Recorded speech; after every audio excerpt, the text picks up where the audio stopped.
Good morning. We're really sorry for the delay and the inconvenience, but now we will start.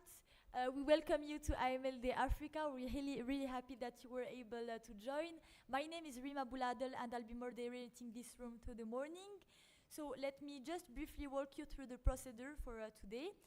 We have in this morning 4 speakers, Kunje Ganjobi, Druti Deda, Tapiwa Chiwewe, and Ahsan Mahboub. Each speaker will deliver the presentation, followed by time for discussion and engagement. And after the morning session, we'll have like a break for lunch, and then we will resume the conference with a new track focused on AI and healthcare. So our focus this morning is AI and sustainability, and we'll be exploring how artificial intelligence can support Africa's priorities around sustainable development. It's my pleasure to introduce our next speaker, Kunji Ganjobi. Kunjiga is the Executive Director at Kai-An Consulting and Advisory, and also Director at Lumira Sustainable Energy.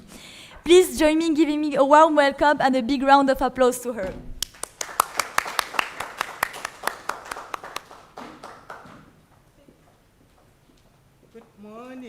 Good morning. Can you hear me? Good morning. So I just have to try to look at the logistics. So thank you very much. I was quite excited when I got this invitation, but as the day got closer, I got a little bit intimidated because I didn't quite know the audience.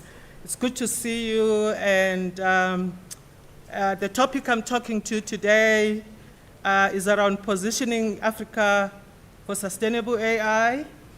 And really what I want to speak about today is how artificial intelligence intersects with sustainability, particularly with a take on the African continent.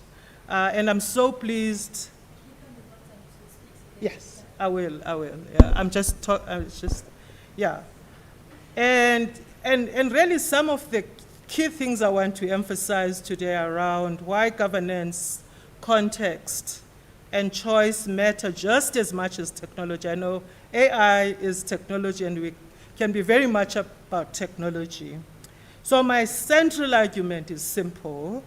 AI can be a powerful enabler of climate resilience. You know, climate is our foremost sustainability issue and sustainable development in Africa.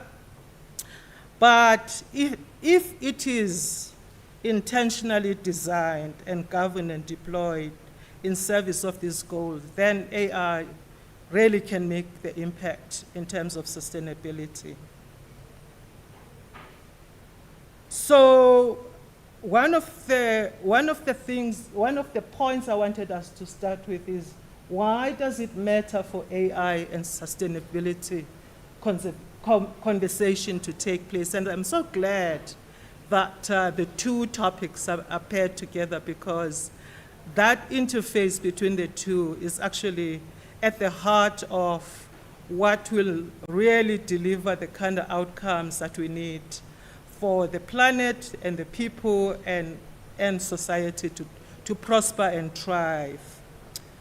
So it matters because now we're living in the convergence of what I call systemic crises, and that's climate change, biodiversity loss, water stress, and food insecurity. And many of you would have had experiences around this one way or another. We're facing these challenges at the same time that all the plans we've made globally, whether it is the Sustainable Development Goals, we adopted in 2015, and we said by 2030 we need to achieve this, and we're far behind in achieving those. Whether it's the Paris Agreement, which set the goal of limiting rise in temperatures at 1.5 degrees, above the pre-industrial age, so pre-industrialization temperatures, and as you know, in 2023, 2024, we breached that 1.5 degrees. So this issue of not meeting the policy outcomes that we all agreed on globally, in a way challenges us and gets us to ask this question as to whether our traditional policy tools and planning models are actually effective. And I think on the face of it, they do appear insufficient to deal with the level of complexity that these issues that I've outlined here present. So AI capabilities at the same time are advancing rapidly and are reshaping the decisions that we make across economies and societies. So the question is not whether AI will be used in sustainable decision making, but whether it will help close a widening gap in respect to achieving these sustainability challenges that are spoken about. So it's important as we talk further about the interface between sustainability and AI and the role of AI to also understand the nature. Oh, sorry, doesn't look like I moved my. Which side am I supposed to press? Huh? I did press. Why is it not moving?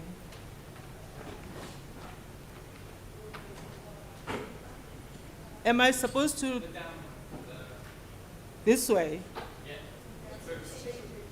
Ah, okay. Okay. So as we engage this question of AI and sustainability and the role of, of sustainability and the role of AI, it's important to appreciate the nature of the sustainability challenge. And essentially, sustainability challenges are best understood as complex systems problems. And complex systems, as you know, are characterized by these feedback loops and tipping points and cascading risks across social, ecological, and economic systems. This has implications, of course, for decisions that we take today as the nature of this system, because those decisions have long-term and irreversible consequences. So the manner in which we make decisions is quite critical, and that's where AI becomes important. This also means that delayed or poorly informed decisions can be extremely costly, especially in climate vulnerable contexts, and Africa is one of those continents that is very vulnerable to climate in particular. So to respond effectively, we need tools that can integrate uncertainty, scale, and interconnectedness. So why does AI change this equation that I've spoken about, the complexity that we're presented with when it comes to sustainability issues? Artificial intelligence changes the equation because it is a general purpose technology. It's not one of those that you only apply in the one sector. It can be applied elsewhere. It can, as you know, I'm sure many of you are fundis one way or another in terms of AI. It can process vast, heterogeneous data sets, whether it's from satellite imagery or sensor data to financial, social information, and in ways that are far beyond human cognitive limits. It can identify patterns that are not intuitively visible. It can support prediction and optimization and can enable decision-making under uncertain conditions. And that's exactly what we deal with when we're dealing with sustainability issues. So I argue that when used well, AI can strengthen our ability to anticipate risk, test scenarios that we plan against, and allocate resources more effectively. However, its power can also amplify risks if it is poorly governed and misaligned and with societal goals. So it's important that governance, you'll see it, I come back to this issue of governance over and over again. So in terms of, I need to find a way of pointing this to the right place. Okay.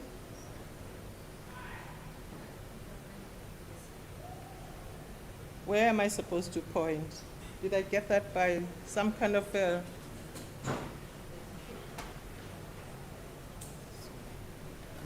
Where am I supposed to point it? Because I am... Like, if you want to point this, so this is the light, so you're supposed to point it. But why is it not moving? Because I'm wanting to move to the next slide. So I think you can see it here, because the light is on, but on what screen, like on the screen you can't. So maybe you can use this, because here you can't. Is it moving now? Because it hasn't moved. Or changing slides. Yeah, I'm changing slide. I'm moving from that slide. It's not moving. I thought maybe you needed the light to point. I am needing the light to point. Okay, interesting. So how do I move the slides?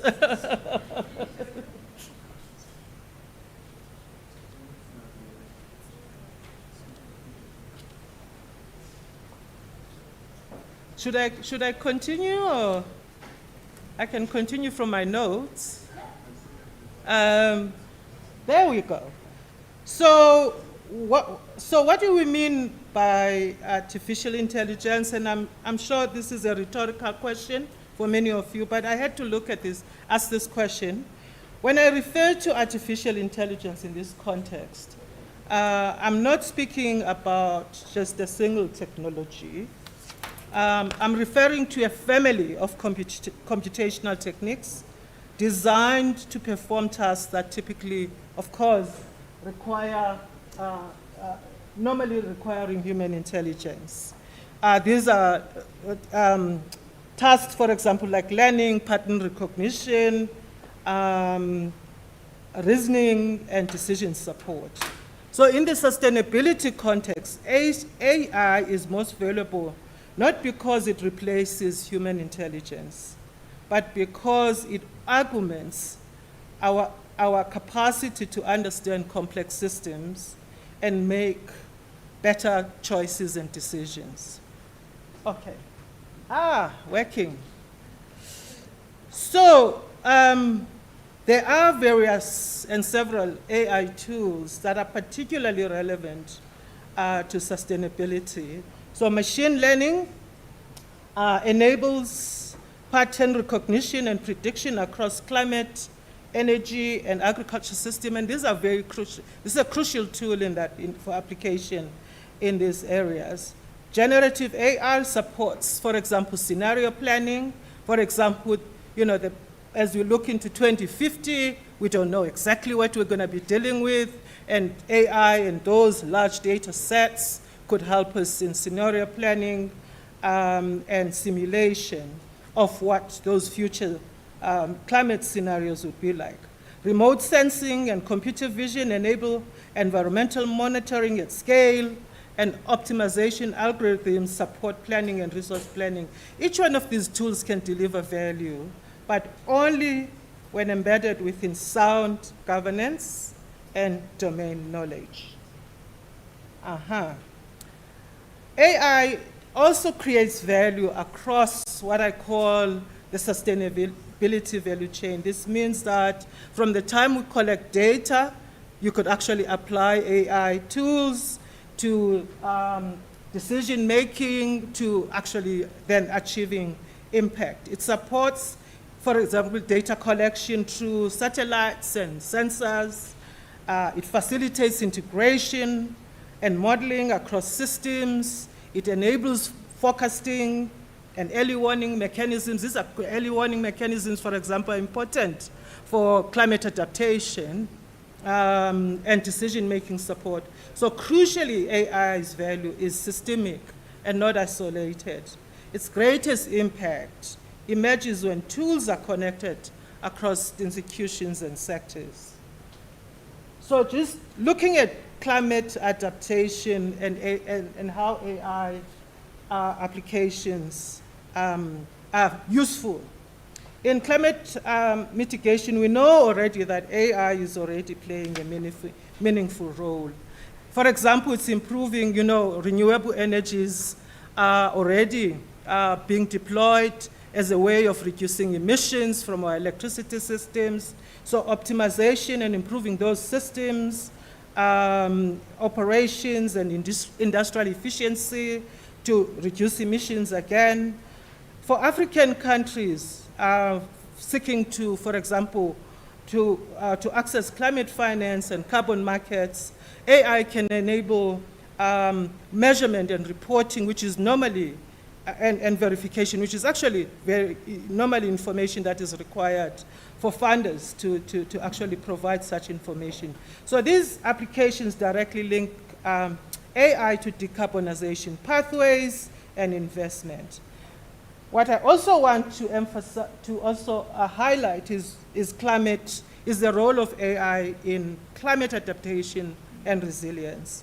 In adaptation and resilience, AI is arguable more critical, particularly in Africa. This is where Africa is most vulnerable to climate change, and really what we need to do is to do more around adaptation in respect to climate change. So AI, for example, enhances early warning systems for floods, droughts, heat waves, cyclones, by integrating climate models with real-time data.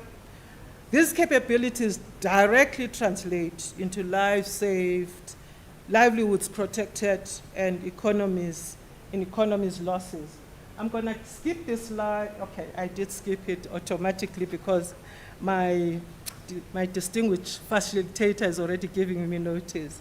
I do want to talk about why Africa is particularly important in respect to sustainability and AI, and why we need to be in the forefront in terms of our participation. First, the continent is highly exposed to climate and environmental risk, despite having contributed less in terms of historical emissions that have put us to this situation.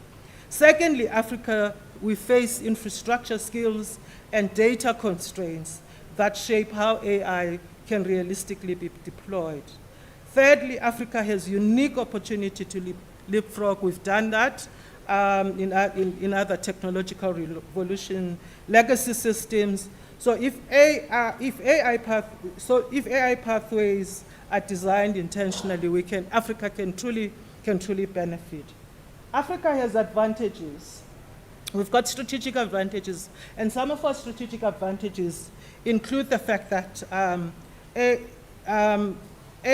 Africa, Africa's strategic advantage lies not in competing on scale with global AI powers, but in leading context-aware, what I call context-aware, governance-led and sustainability-oriented AI. Our indigenous systems, our demographic diversity, and human-centered values such as Ubuntu I think, are crucial inputs into the responsible AI that is ultimately where we need to aim for. I do want to quickly, to quickly touch on, okay, it's doing that thing again. I do want to emphasize that as we pursue the opportunities around AI to address our sustainability issues, governance should not be an afterthought in our AI development. AI systems encode values, incentives, and assumptions, and Africa has something to say about all of those aspects that are integral part of AI systems. So effective AI governments should align technology with public purpose, environmental limits, and social equity. I do want to talk about, my slides are not moving, guys, so I'm just gonna quickly make my final points by talking to the need to promote, and particularly within the African continent, that as we move forward and aim to have AI be a formidable force in terms of helping us to achieve our sustainability challenges, that we need to be the proponents for developing AI, for developing what I call responsible AI in sustainability. And responsible AI in sustainability should be transparent, inclusive, accountable. It should integrate environmental and social risk management. Human oversight is important, and long-term systems thinking. You saw that I mentioned systems thinking. And responsible AI should not be about slowing innovation. That's not what one is saying about adopting and driving responsible AI. It should be about directing innovation towards desirable outcomes. I did want to say another point about AI, that I would be remiss if I don't mention that AI systems, we cannot ignore the fact that they also have unintended consequences in respect to sustainability. And therefore, we must be honest about trade-offs. AI systems have their own environmental footprint. We all know about the big data centers that are coming up everywhere, and we know that those data systems are energy hungry. And what does it mean in terms of these trade-offs between energy that we need for our own development and then energy that now gets deflected towards AI? AI materials, the hardware that we need for AI, consumes lots of water. We also need to be taking into account that as well. So maybe by way of closing, I want to just emphasize my core message here today. And my core message is that AI is a tool, it's not a solution. Its value depends on how it's designed and governed. Sustainability outcomes that we eventually realize are a choice and not an inevitability. We have to be intentional. And Africa can shape AI development rather than just merely adopting it. So I invite all of us here to move beyond the hype, because I know AI has that element to it, and move forward being intentional, being responsible, and be very context aware. If we do this well, Africa can help define global vision for AI that serves both the people of Africa globally and the planet. Thank you very much, Thank you, it was an amazing session. Okay, I don't know what happened to my slides. They got stuck on me. But maybe people will have copies of, yeah. Is there any questions? Yeah. I need to be able to see the people that are asking questions. I've become older. Hi.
My paper actually does make that point to say it would be remiss of us not to recognize that AI has this effect, environmental impact effect.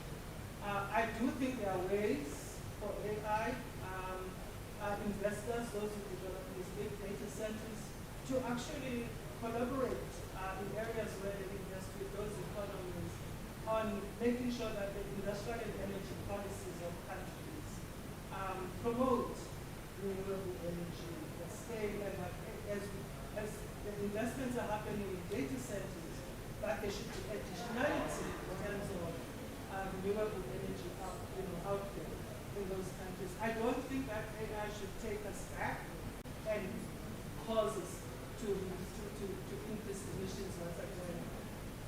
Renewable energies are capable of actually also delivering what we are. So that's why I was talking about the principles of responsible AI, because it talks to those issues amongst others. So that thing is.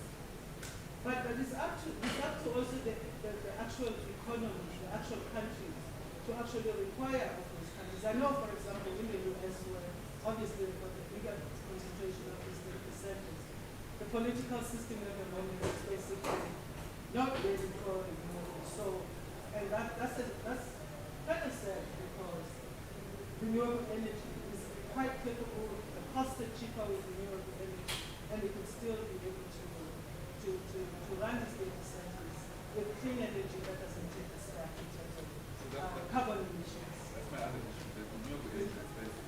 It's not expensive. It's not expensive. I mean, there's lots of. Compared to coal. No, it's not expensive. There's lots of literature on this. There's lots of literature. The price of renewable energy per kilowatt is much less than coal. Now, I mean, the EIA, the International Energy Agency, has actually is on record with this, and you can see that because of the cost effectiveness. That's why you've seen this data pretty much in every economy, including China. People often misunderstand what's happening in China. China actually has the biggest fleet of renewable energy in the world, essentially, in terms of No, it's not. I mean, may I correct that? It's not true.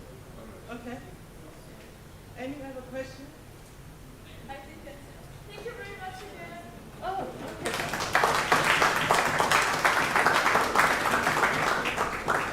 Thank you very much. Thank you.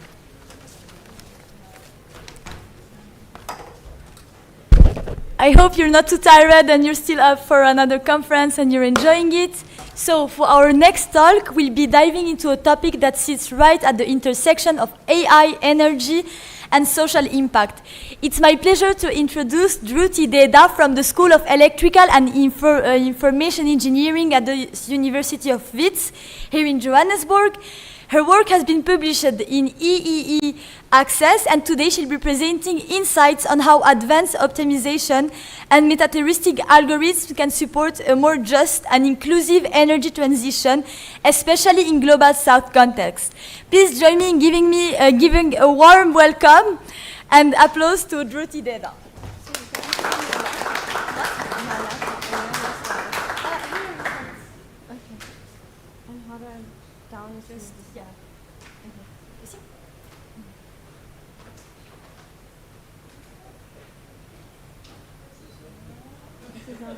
Yeah, that's all.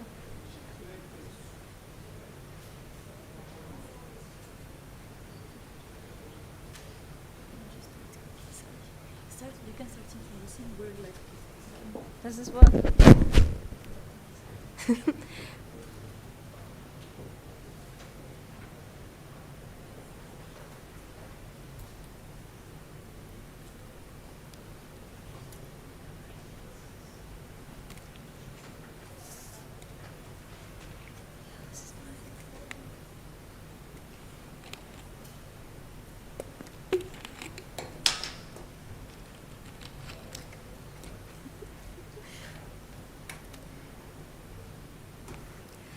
Hi, can you guys hear me? Let me just position this properly. Good morning, everyone. So, can you still hear me properly? Okay, so I'm going to be talking about optimizing hybrid renewable energy systems beyond cost and reliability. This is actually, it's quite good that the previous speaker before me spoke about AI for optimizing energy systems, because this is what my entire talk will be about. So, yes. No, this has jumped quite a bit. Okay, here we go.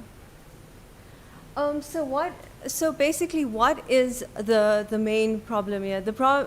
We are transitioning from fossil fuels to renewable energy systems, but because of climate change. The problem is that 95 or 98% of hybrid renewable energy systems are optimized in terms of reliability and cost, and not in terms of social impact and environmental impact. Some studies do include environmental impact, but very few include social impact. So we kind of not maximizing hybrid renewable systems where their strengths lie, which is in social impact, which is in job creation. So, job creation is one of the ways to formulate social impact, or evaluate it rather. So we have to design systems that are not just technically efficient, but also socially sound.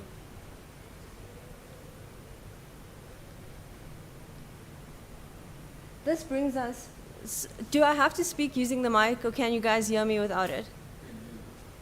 Okay, so this brings us to, okay, now it's gone.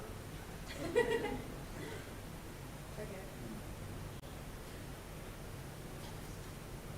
Sorry about this. Okay, so now we have a novel solution, and what is the novel approach that we have? And what we're doing is that we are optimizing a grid-connected hybrid renewable energy system through using a multiple objective optimization. When we say multiple objective, that means that we're optimizing the system using more than one objective. Because there are four different things: a technical benefit, economic one, an environmental one, and a social one. We are optimizing for all those objectives at one time. So it's a multi-objective optimization. And what we are doing differently is that in terms of the social objective, we are including job creation explicitly in the multi-objective optimization and not as a post metric for the optimization. Okay, so I've spoken about this in the previous slide, but we start by modeling the components within our hybrid renewable energy system. Should I use that? Sorry. So we start by modeling the components in our hybrid renewable energy system, which is your wind turbine, your PV panels, and your battery banks.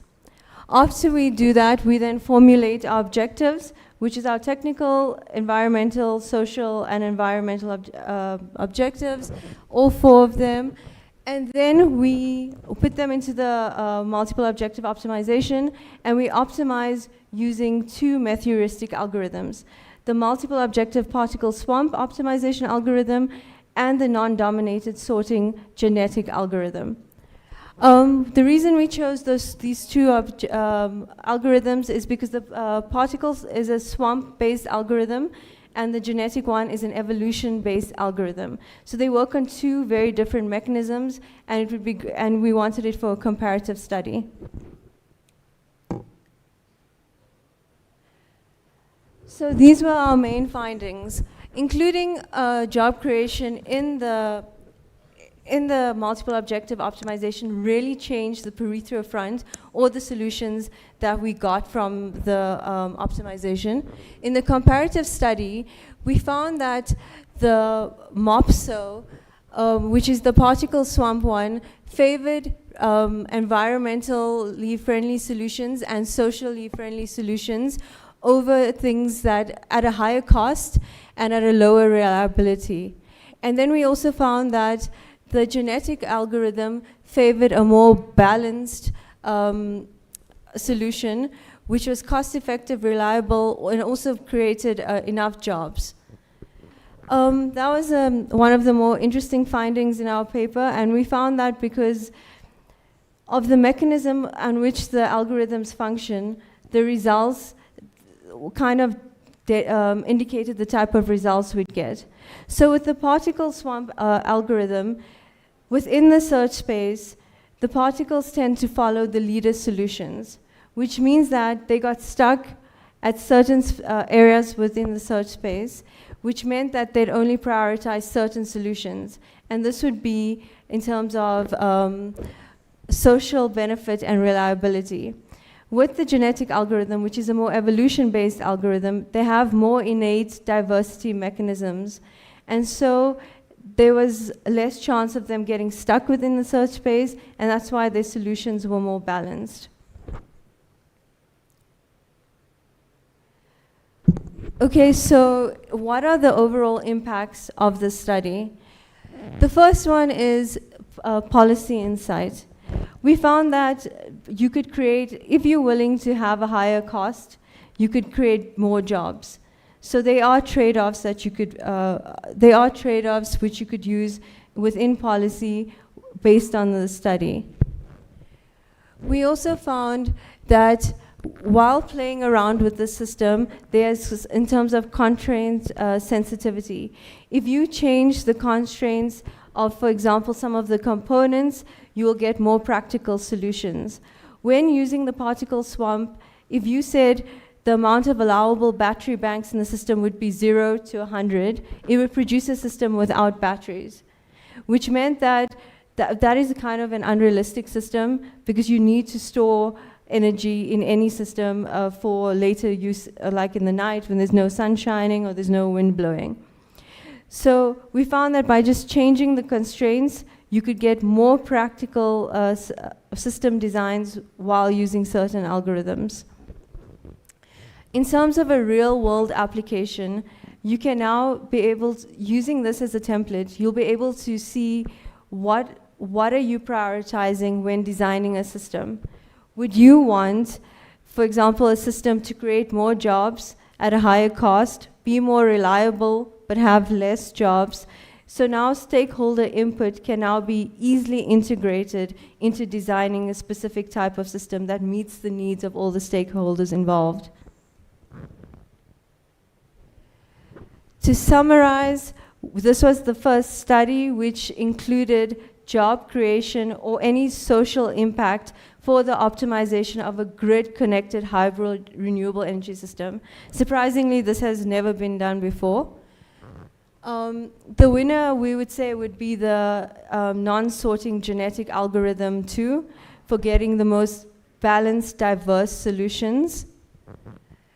In terms of future scope, we'd like to maybe have more inclusive data for to formulate job creation, and also we would like to include social impacts beyond job creation.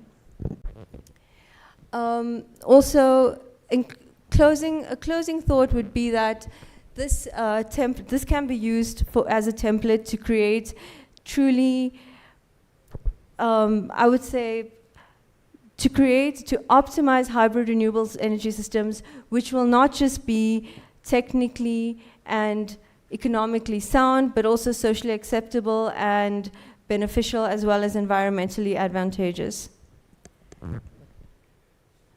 All of these findings were published in this paper in IEEE Access. You may access you can take a look at the published journal article if you'd like, and I'm open to any questions.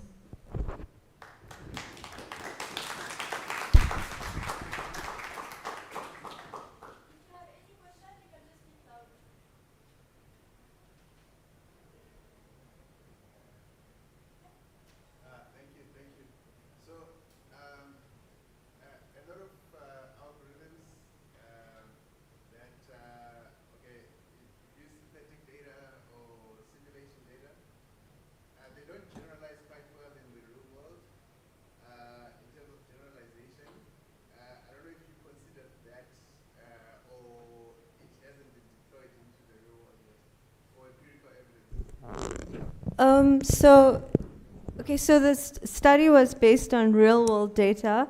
I think I put it up on the slide that it was based on a village in Egypt. We wanted to get a global south context for our research. In In terms of the optimization algorithms, math-heuristic algorithms are basically used to optimize systems where the variables in the data are quite, where the data varies quite extensively. So I think it generalizes quite well within the system because the system has a huge amount of randomness in it. And I think math-heuristic algorithms are the only thing which could handle that sort of randomness and that variety. For example, to include economic variables along with, for example, environmental variables. So if I hear you correctly, Yes. so meta-heuristic algorithms are basically robust to model drift and stuff like that. Yes, so math-heuristic algorithms are definitely one of the best type of algorithms to use for systems which include a lot of randomness and have a big range of variety in it because they're based on biological processes. For example, the genetic algorithm or any form of it, like the non-sorting genetic algorithm, is based on the process of evolution. And as we know, most biological processes innately include a lot of randomness in it. And I think, interestingly, by mimicking reality as well as we can, I mean, mathematically, we found a way to combat randomness within artificial systems.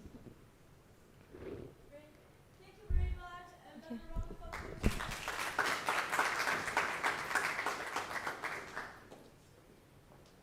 So, again, we're really sorry for the delay on the presentation. Before heading to lunch, let's keep the momentum going just a little bit longer.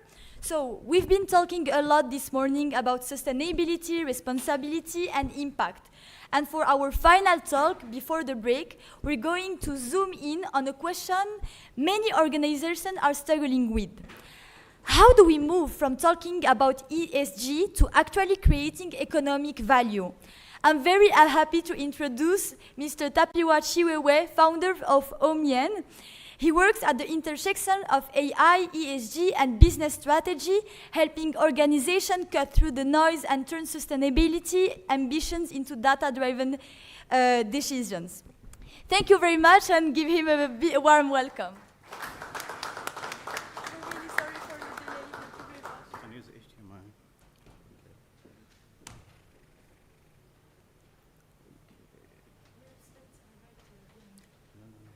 Those are not.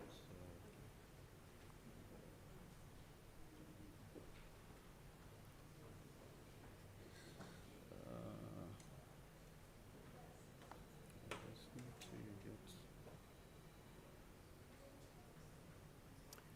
Good morning, everyone. So I just need to connect my PC.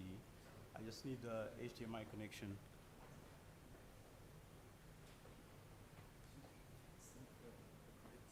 No, no, no. No, those are not. Could you then send me a link? USB? USB. Yes, I'll give you a Could you USB. send them? Can I give you a USB? No, unfortunately not. Yes, you can give me a smile. Give me a smile.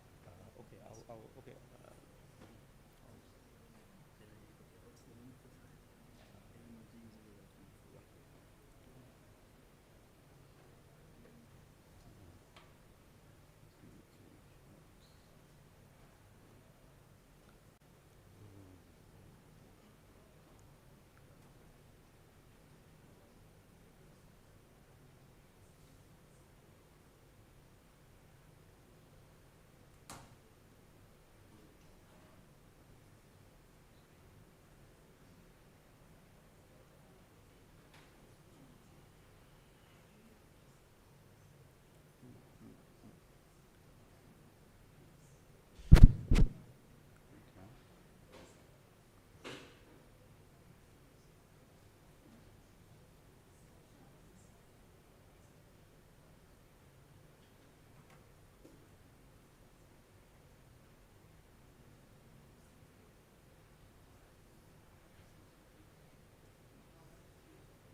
can I just get a sense of the people in the room? Are there lots of students in here? From WITS? Okay. Any other universities on the students? Which universities are you from? Yes. Oh, EPFL? Yeah. Okay, okay. Great university. I haven't been there. All right. So it's WITS and EPFL. Anyone else?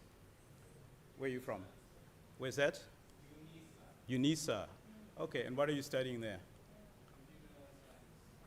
Computer science. Okay. Yourself? UJ. And what are you studying there? What's that? Oh, in IT. Okay, okay. I see. All right. You want to share as well? Eduvos. What you studying there? In IT. Okay. My niece actually studies there. So she's doing computer science. Okay, great university. Okay.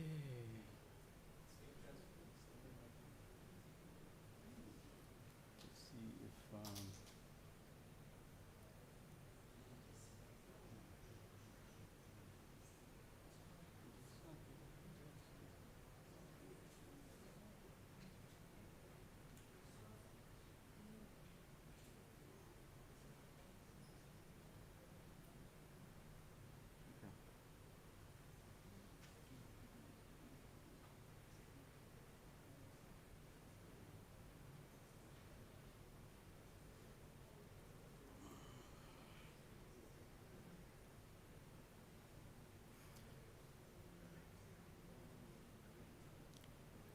so just to preface my talk, so this is a track on AI and sustainability. Now, oftentimes, right, when people speak about sustainability, they think about some of the AI for social good. So some of the philanthropic type efforts, right, which go into AI for sustainability. But oftentimes we forget that there's also an economic imperative. There's actually a business imperative to sustainability. So going beyond just the philanthropic side of things, going beyond just AI for good, but to start thinking about how you can actually transform businesses by actually addressing these different sustainability concerns. So that's what I'm going to be talking about in this particular talk. So I'm going to try and go beyond the theory and make it a bit more relatable, speak about some of the real-world examples that affect sustainability.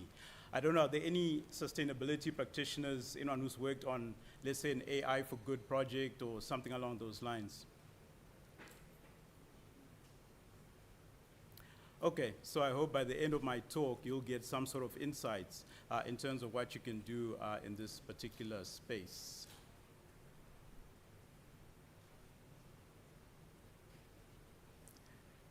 Okay, over there. Okay, it looks like we're slowly coming right.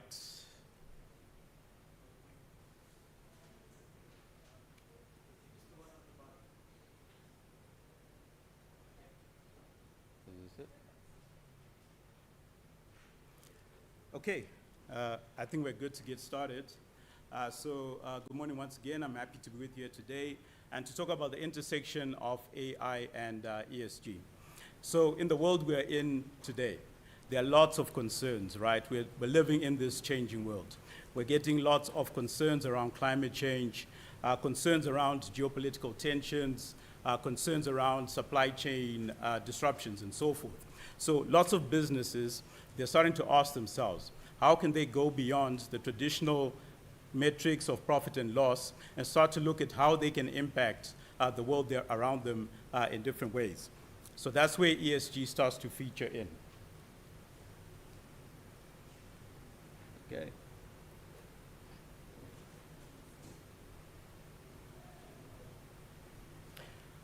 So what is ESG? So it's basically three factors: economic, social, and governance. So environmental, social, and governance. So the environmental factors, this is, for instance, issues around carbon tracking, waste management, different ways in which businesses can lower their environmental impact. Then we get the social side of things, which is, for instance, how a business treats its clients, how it treats its employees, and how it operates in different communities. Then we get the governance side of things, which is all about, for instance, how a business polices itself. Right? This also includes things like how it remunerates its executives, how its board is composed, and so forth. Okay, so that's what ESG is all about. So I just want to give you a quick timeline in terms of ESG. Right? So as far back as the 18th century, I don't know if any of you have heard of Adam Smith. Anyone heard of Adam Smith? Right, so he wrote the book, The Wealth of Nations, right? So he's considered the father of modern economics. So similar to how, AI practitioners, they can look at Jeffrey Hinton or Joshua Bengio, so these godfathers of AI. So he's sort of like the godfather of economics.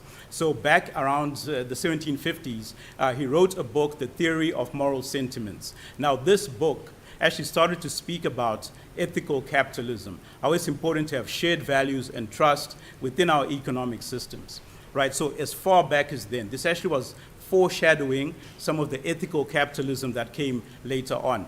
We also had, for instance, Milton Friedman, another famous economist, and he actually advanced these ideas of shareholder primacy. So this is where lots of businesses were focused on maximizing shareholder value. So that's where a lot of this shareholder capitalism started. But later on, we started to see a shift. So we got in the 1990s, someone was working at the UN. He was the first to coin the term ESG. And since then, for instance, in 2015, we had the COP21 conference in Paris. And at that conference, that's when a lot of business leaders started asking themselves, how can they actually, through their businesses, impact the environment in a positive way? After COP21, there were lots of different investments which were focused on environmental sustainability. But also there was quite a bit of backlash. There were lots of scandals, for instance, with the DWS scandal, where they were not representing their ESG credentials the right way, the Wirecard scandal. So on paper, this looked like a great, great company, but it still failed. Right, so they weren't reporting their ESG credentials the right way. And we've seen different regulations coming into place. So for instance, there's the Corporate Sustainability Reporting Directive, which came into place in the European Union. So this is placing an imperative on businesses to actually report on their ESG metrics. So ESG is good for business. If a business addresses ESG, they can attract funding, they can attract talent, and so forth. Whereas if they don't, they can have a flight of capital, they can have a flight of talent, they can have a bad reputation. So there's a real business imperative to actually have good ESG credentials. And this is just to align different ESG factors with the Sustainable Development Goals. So just to let you know that there is an overlap between ESG and the SDG goals. Now, it's important to note, in as much as there's lots of promise, lots of businesses have to comply with different directives like the one from the EU, but there are significant challenges when it comes to ESG. So for instance, there are cases of greenwashing and green hushing, so people not representing their ESG credentials the right way. Some people have criticized what they call woke capitalism.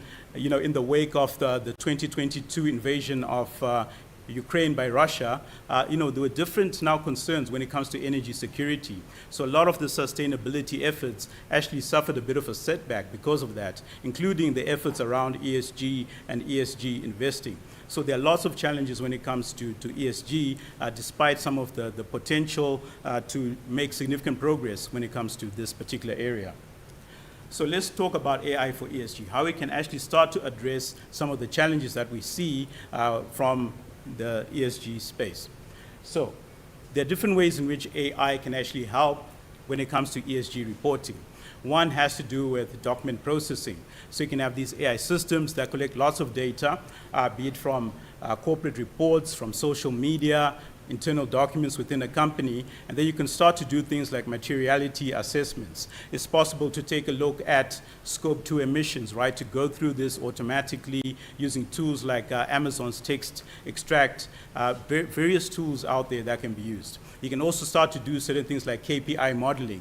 So for example, when it comes to scope 3 emissions, you can go through lots of different documents, take a look at the products that a company is purchasing, correlate this with the USE EIO database, for example, take a look at the carbon footprint of different products, and then this can actually help, once again, when it comes to the ESG reporting. And there are different ways to make use of technologies. So for instance, generative AI can be used to automatically create these ESG reports. And also when it comes to governance, there are all sorts of different areas where AI can be used for ESG. Now, to give you a sense of different application areas, right? So this is just a snapshot just to give you a sense, according to Factor, the type of applications that can be created using AI. So on the environmental side, it could be things like monitoring the environment for wildfires, right? Predicting the risk of floods, which is very important when people start to make investments. Perhaps a company is looking to build infrastructure close to a coastal area, but then with the sea level rise, then that is not a very safe place to build that sort of infrastructure. Similarly, when it comes to the social factors, there are issues around, for instance, financial inclusion. You can use AI systems to see how well decisions are being made in terms of advancing loans and that sort of thing. On the governance side, when it comes to risk management, so lots of companies have been looking at how they can do better risk management using AI, particularly when it comes to ESG and some of the regulations that a company has to comply with. Now, there are big corporates that have been looking at the opportunity space here, and they actually started developing different tools, right, for AI and ESG reporting. So for instance, there's IBM's Envisi, right, which actually takes a look at the different emissions. We've got Microsoft, which also has got its own offering. Salesforce has got its net zero cloud. A lot of these companies are providing tools for carbon tracking, right? So different companies can have a really good understanding of their scope 2 emissions, their scope 3 emissions, and keep track of their supply chains and see where they can optimize their supply chains in different ways. We're also getting lots of activity in startups. I understand yesterday there was a startup day. So for instance, there's Clarity AI and Brink, and they've been doing really interesting work. So for instance, when it comes to constantly going through different articles from the news media, taking a look at social media, taking a look at different regulations that are coming online, and actually advising companies in terms of what they should do to actually adhere to different regulations as they come on stream. So lots of activity on the startup space. And I'll just cover a few case studies here quickly for you. So one has to do with Baker Hughes. And they partnered with C3 AI to do a materiality assessment. So traditionally, this used to take them months and months, but they were able to bring this down to just a couple of weeks, and this is some really interesting work. We also see similar work with Rehrig Pacific, just taking a look at KPI modeling of their scope 3 emissions as well, and this had significant business impact. But there's a lot of work that's taking place beyond just the examples that I've shown you. So this is a broader view of the landscape when it comes to AI for sustainability, and you can see, especially when it comes to cost savings, different companies, be it Patagonia, be it Siemens, when it comes to taking a look at smart metering, when it comes to, for instance, fast fashion, H&M, some of the work that they've been doing to optimize their supply chains using AI. Once again, lots of cost savings, be it in terms of water usage, be it in terms of reducing wastage, and several other metrics that one can think of. So there are lots and lots of examples. I just want to assure you, once again, that companies are looking at this and getting some sort of value, some sort of benefit as we speak today. Now, I think it's important to underscore, in as much as this massive opportunity, as we develop these different solutions, we always have to do it in a responsible way. So looking at things of fairness, explainability, different ways of deploying responsible AI systems. So we really have to do that. And there are different techniques that can be followed to ensure that we have trustworthy AI systems. So I won't focus too much on that, but what I would like to speak about is what AI developers, a lot of us in the room can do to have these more sustainable AI solutions. So we know that the carbon footprint of training large models, be it the GPTs of this world, the Geminis, the Llamas, they require lots and lots of resources to train, right? The big data centers that use lots of energy. Similarly, when they are deployed, when you're doing the inference, they require lots of energy, they require lots of water, and us as developers, right, different AI practitioners, we can also play a part to reduce the environmental impact of these AI solutions. I'll give you a few examples. So when training AI models, right, there's the cost function. You can actually include the carbon footprint within the cost function. Another way has to do with hyperparameter optimization. Those of you who develop models will be familiar with this. So for instance, you can go from grid search to random search when it comes to the hyperparameter optimization. You can take a look at the data that's used to train the models, right? You don't have to use the whole data set. You can just select a subset of the data, which is representative, and train the models using that subset, which will speed up the training time. There are other ways as well. So for instance, scheduling of when training runs are done. So it could be during the day when renewable resources are in abundance. That's when the training runs are actually scheduled. So there are different ways that developers can also help with some of the sustainability concerns that we're seeing increasingly when it comes to AI systems. So just to conclude, I'd just like to say that AI and ESG are intertwined. There's an actual business imperative to address ESG concerns.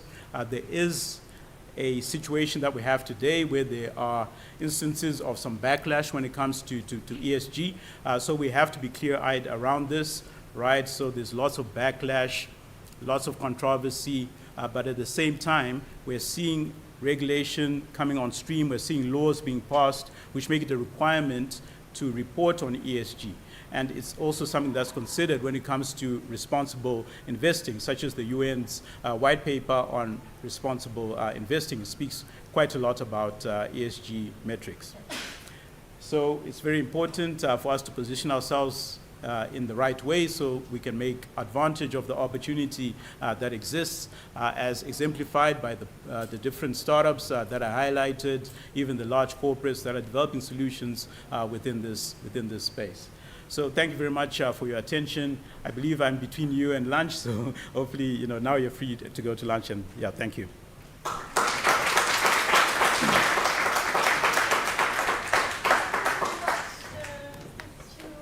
Is there any questions? You can go. Is there mic? Hi, Chiwewe. Thank you very much. You touched on a topic that I'm passionate about. I'm also in the ESG space, in my consulting world. I actually did my master's on reporting and disclosure with standards under the IFRS on reporting on Accounting, which right. are essentially ESG disclosures, Yes. even though they call them sustainability standards. Yeah. I'm curious because I made some comments and you were not in the room maybe when I made the points about how do we ensure that these AI tools and systems and reporting, because I think that's your emphasis of your talk, are really context aware. In other words, are reflective of the context that is represented by the data from the African context. If we are in the business, because the examples you gave, it was pretty much everything from elsewhere in the world, and I'm not saying that we should reinvent the wheel, but at the same time, AI systems can be biased, can be, if they're void of context, can actually right. not give us good information for decision making. So how do we make sure that we build capabilities of local entrepreneurs to build these reporting AI-driven system tools? Right, yes. From an African perspective. And I'm not being political here, I'm talking to this issue of the unique contexts. Yeah, but it is also, there is a political dimension. You know, especially in today's world, right, we get instances of technology domination. So we get lots of different solutions which come from the West, which are trained off of Western values, right, off of their value systems, and most of the data actually comes from the West, and then we end up just using a lot of these systems. So we actually have to address that, and it is somewhat of a political issue because what arises is that there's some sort of technology colonialism which takes place. Never mind some of the epistemic injustice which arises because of using their value systems and their data. So I think in the most simplest way, one would have to take a look at the data that we have available on the African continent. So similar to natural resources, we speak about, beneficiation of minerals, right? We also have to beneficiate our data on the African continent, so we have to be quite deliberate about that. And there have to be systems in place as well to protect the data from the African continent. Because nowadays, you can get a large language model, which is straight off of data from Africa, but there's no respect of copyright laws, for example. So we need to put the necessary protections in place for the data that originates from the African continent. And even when it does get used by some of these big hyperscalers to create their own models, there should be some sort of way that benefit accrues to the people who actually generated the data. So the data aspect is one important one. And then another has to do with the people actually developing these solutions. So it's very important for us to develop a lot of these solutions ourselves on the African continent so that we can address the alignment problem which exists. So making use of our own values, be it Ubuntu, values of African solidarity, whatever the case may be, so that these values are actually expressed in the different solutions that we're developing. And we cannot absolve policymakers as well. They've got a role to play. So for instance, I was giving the examples of EU's Corporate Sustainability Reporting Directive, right? So we also need to have similar sort of laws being passed on the African continent so that we can actually ensure that we do get more context-specific solutions as you were asking. Well, I mean, it's almost like you saw my paper there because I think you touched on the major points. But I'd love to chat to you offline about some of what you're doing. Sure. Thank you. No worries. Thank you. Another round of applause for the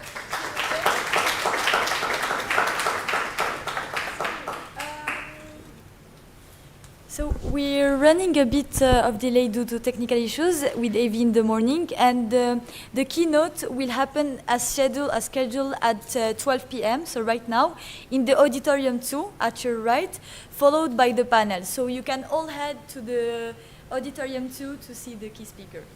Thank you very much.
question, if you, I'm trying to find it in this way because I wanted to, I've got a copy of, maybe let me give you a copy of the full paper, which is not the presentation. The full paper is what I based the presentation on. Because I've got the electronic copy, I did this for my own. And then because I want to also give this young man, this gentleman, on the ESG. So this is mostly what I was talking about, but it's written in sort of like, it's not academic, it's semi-academic. Yeah. Thank you so much. Justice, please, I missed you. This is like, you missed, oh, sorry, I skipped it. You only did it. Oh, I see. Yeah, no, I thought there were a lot of commonalities and good points. I actually did some consulting on ESG, even though part of my energy was when I had a startup. And I've come more from the strategy side because I think actually the issue with ESG largely, first of all, I feel corporates need to start with that kind of because everybody, when you say ESG and wants to go the world, and yet it's not always talking to us, especially in terms of, in fact, all of them, OP and S, because if you're a consulting firm, you shouldn't be so obsessed about planning things other than the energy use but if you are a manufacturing company, so I kind of, my starting point is procurement strategy. Then everything flows to reporting. When you do reporting, it's a lot more efficient, and the tools are better. And that's what following a lot of the webinars we're all about is also anywhere, thinking about how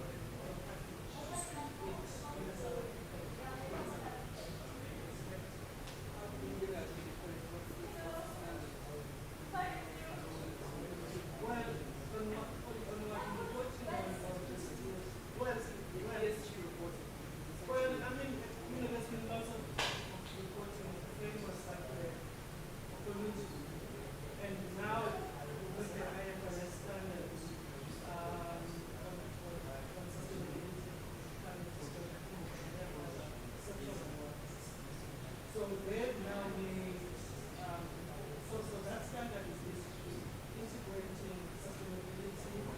I've always known sustainability became ESG because that's the framework anyways. But they're integrating like in the financial reporting, so financial reports. That's what I did my master's on. Because I did a master's in finance and investment. I did some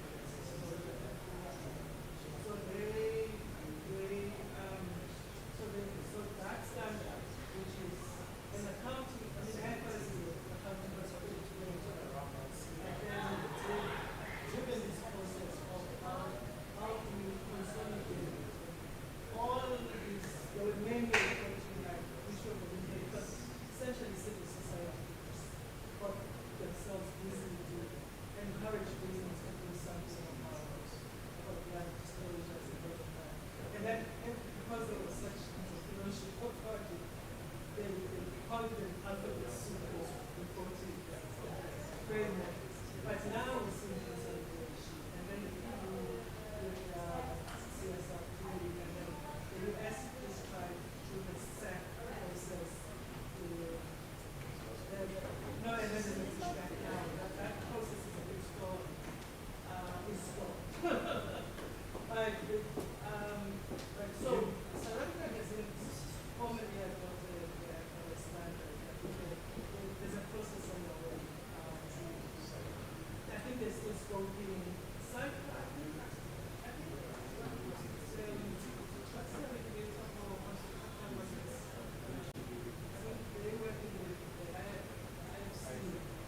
Yeah, we're working with IFC to be able to scoping in terms we can introduce if contextualize it like this, so that's the last time I did it. So that's coming. But people have been reporting using all the TCFD and people use that for like climate reporting, various other stuff. So if you read any system, you do like a mix of things. But now I think what we're doing is see coherence. Or rather, a shifting. I don't think we're very clear. But this thing about the systems and tools of that reporting is very easy. And also because the reports have to be just quality reports. The data, the reporting, the tools and systems. It's not my general practice, it looks like we're going for other experience. I don't know, sorry, I hope I didn't get it. I mean, because every time I was going to webinars, I mean, I thought, you know, like, everybody's selling some system of the other. And I was very worried about, let's go homegrown, and when I say homegrown, it's exactly what it is inside. We kind of support this system data or information that decision making that's actually not talking to real strategic issues.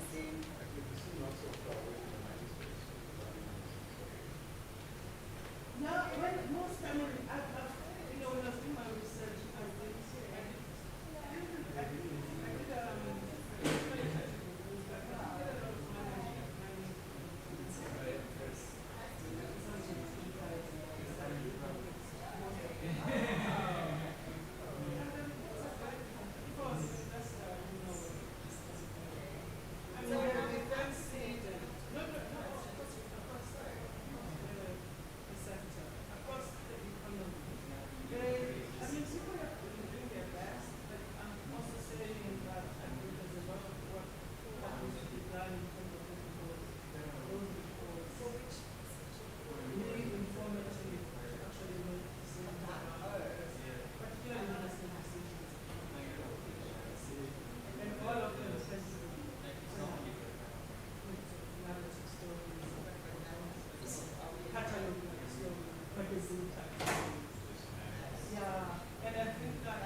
So will my slides be here? I will give you the This thing. exactly the clicker, and they will be here and on the big. Okay, but I can see here. Yeah, you can see them. And does this work? That works. Okay, good. So I'll just, I don't know, I can just do this and have Yeah. my phone here. How long is the? 2 hours. I'm joking. No, you don't do I'm that. joking. No, it's like 25. 25. 20. 20, please 20. Okay, I'll be quick. Can we give like 2-3 minutes for Q&A? No, Like, speed up Q&A. No, I'm joking. No, that's fine. I'll just, is there a time? You don't have a timer. No, so we will have a like someone will be standing here, and we'll give you a sign when it's 5 minutes. Okay, that's fine. For Q&A. I'll just speed up the process. Should be fine. Should be fine. It will be fine. Okay, cool. All When right. did you come from Cape Town? Yesterday. Yesterday? Yeah. By the way, we loved Cape Oh, yes. So It's good. great, eh? Where did you go? Everywhere. Oh, that's so nice. We did Table Mountain, we did Lion's Head, Did you hike? we did hike, Oh, good. both mountains. Oh, nice. Yeah. We did the penguins. Oh, obviously. fun. We did dolphins with the kayak. Oh, so nice. What else is famous? And did you go up the west coast also? The west coast is the one. Do you have a name? Where did you go with Khalil? No. Oh, we you didn't were go separate. together. Oh, Yeah, he okay. came to Joburg. Oh, okay. Okay. But we did the wine tasting. Oh, nice. Where did you go? Franschhoek. The Navy route. I don't know. It's like an organized, like Oh. a small. That's so train, nice. yeah. And it was good. It was really good. We loved So it. good. Yeah. Where did you stay? Camp Spey. Oh, nice. We had an amazing. That's so nice. Such an amazing house. And beaches? Yeah, we did swim. Good. Fifth and third. It's cold. But we did jump. Good. That's so We nice. played volleyball with people that we met there. That's so It nice. was really good. I'm so glad. It's a good. We'll come back. It's a I'll great bring my city. mom here. I'm sure she would love it. I don't know anyone who's ever been to Cape Town and said they don't love it. Everyone loves Cape Town. It's really good in Joburg. Way. I love Joburg. I'm from Joburg. Really? This is my home. I mean, You don't come on holiday to Joburg. Yeah. If you live in Joburg, it's got a great vibe and it's a great energy and the people are nice here. here? Yeah. In Cape Town too. Oh, really? I mean, we had an amazing time. We met people from That's so nice. everywhere. But the thing is, Joburg is, you don't come as a tourist. No, for sure. There's nothing to more do white here. than Cape Town. It's more? White. It's changing. Is it? It's changing. But no, they're both great. South Africa's a special place. I'm glad you got to be here. Like diversity. It would be great if like in Cape Town would be more diverse. It's getting Yeah, there. we, It's getting there. I don't know how it was before, but The problem with Cape Town is that the geography of it is the periphery is where all the poverty is. All the Cape Flats, all the gangs, like close to the airport, that whole surrounding area is where all the poverty is concentrated and people live like shit. And then inside, the Camps Bay, the Fresno, that's like a totally different world. yeah. But that's not a reflection of South Africa. Cape Town is not South Africa. Johannesburg is more South Africa. That's not the reality. People don't know. No, we love both. Yeah. But honestly, as a tourist, No, I Cape would Town is. always advise someone to go to Cape Town. You have to. You have to. Anyway, okay, let me go. Did you go to Tunisia or never? No. But one of my best friends, when I was at Oxford, one of my best friends, Alex Fleming Nouri, you from Tunisia? Yeah. His dad was from Tunisia, so he often goes back there and he loves it. I'd love to go. But I want to go to, there's a GITEX conference in Morocco Yeah. in Morocco's May. amazing. I'd love to go. My husband's family's from Morocco. Oh. His dad was born there. Where, do you know which city? Probably Marrakesh, I don't know. But it's security wise, it's the best in North Africa. Oh, really? Yeah. They put so much effort into security and like luxurious tourism. I'd love to go. It's really good. Yeah. Definitely recommend. But for beaches and for like summer, Cape Town. no, our city. Oh. Like our Oh, country. really? Yeah, yeah. And we way Amazing. better than Cape Town. No, not. Yeah. Really? In Oh, Cape yeah, Town, yeah. it's called, we have the Mediterranean Sea. Yeah. It's so warm, it's 20 degrees. But then the west coast, like if you go up the Garden Route, Plate, Wilderness, there the water's warm. What's the other big one? George. No. Oh, but Durban's KwaZulu-Natal. That's another province. Yeah. That's outside of Cape, Yeah, Western Cape. But even within Western Cape, like Plate and Wilderness, those have got beautiful warm beaches. Oh, okay. But Durban in KZN, that's beautiful. That's so warm. The beaches are warm. It's beautiful. Yeah. It's the Indian. It's, Yeah. yeah. Yeah. Well, you'll have to come back. I guess. See you just now. Bye bye. Nice to meet you. Right.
1 2.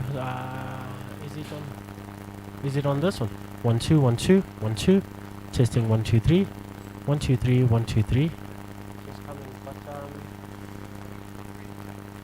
of rain, yeah. Shit, we're not getting sound from the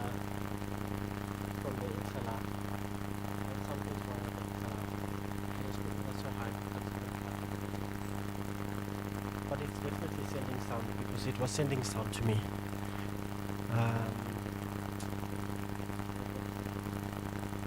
Mic check 1 2 1 2 1 2.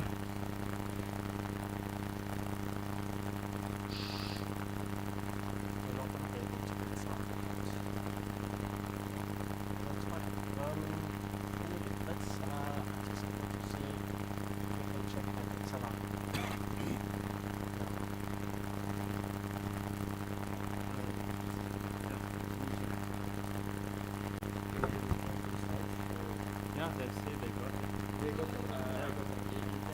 We find them to contact. Sure. And we go. And then yeah, they're just like you can have that.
Cool.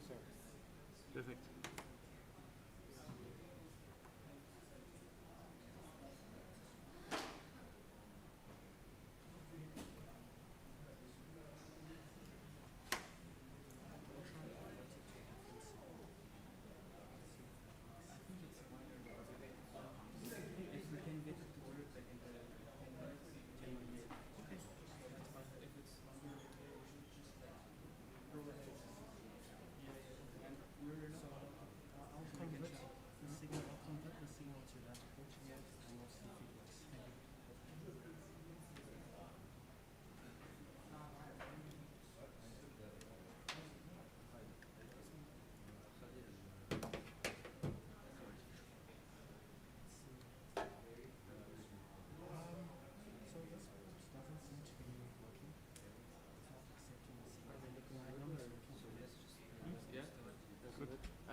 perfect. You just let me know. Yeah, for sure.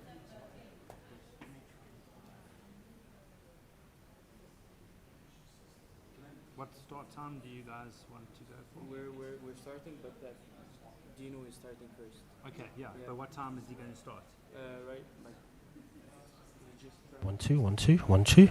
Mic check 1 2. this one works. 1 2 1 2. It's just for attend. Hello hello hello. 1 2 1 2 1 2. Like in front, I think we'll hear each other shout, yeah.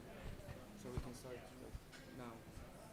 Sounds good. Because I'm not sure if they were starting at like 10 past 2 or 1 2 1 2 1 2 1 2. Okay. So the sound is coming 1 2 1 2 1 2. But it's not coming out of the speakers. It's coming. Yeah, it's fine. Yeah, yeah. I'll just repeat the question. We need to. Yeah, thank you. Thank you.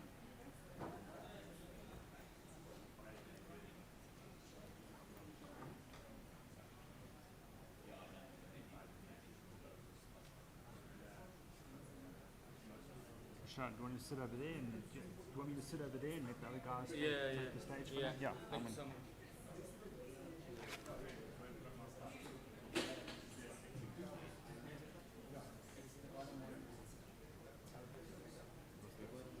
This one, and then the mic is here. I need to stand by the mic. I mean, you can move it around. Got a loud voice. Try it. Hello, hello. Yeah, it's pretty. That's good. Okay.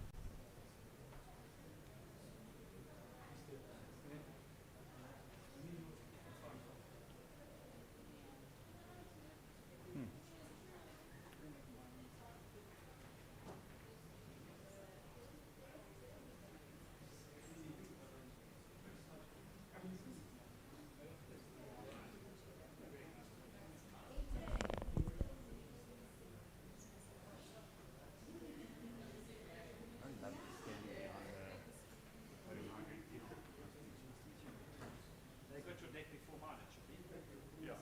They just came back. I saw some similar themes in one or two of the slides. But you're probably more of an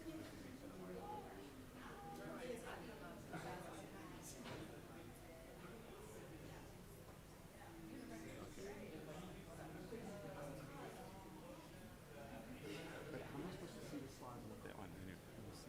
Let's see. Yeah, you got to turn around. Yeah. Okay, this is going to be interesting. Like a Can I quick start? introduction. Yeah, Yeah. quick Oh, do you want to do intro? Yeah, fine. Thank you so much.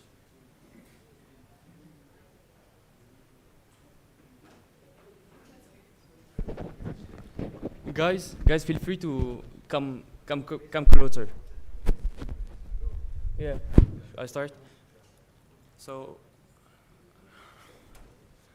I hope everyone had a wonderful morning. We're starting the afternoon sessions.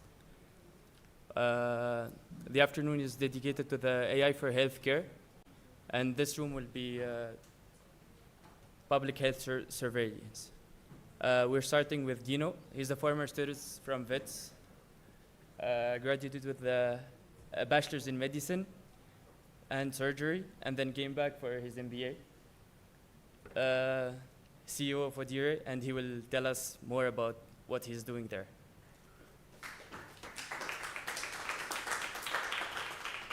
Thanks, everyone. It's a doctor who lost his way onto the computer science campus, so you guys will have to be patient today. It's a little bit of a tricky setup, so one option is, can you guys hear me quite well without the mic? Okay, so let me talk, and then if anyone can't hear, can you hear me at the back? Okay, good. So one of the things I'm here to chat about today, the topic says harmonizing AI for global health. The company I represent and work for is a tech non-profit that was founded in Seattle, that has got now co-headquarters in South Africa.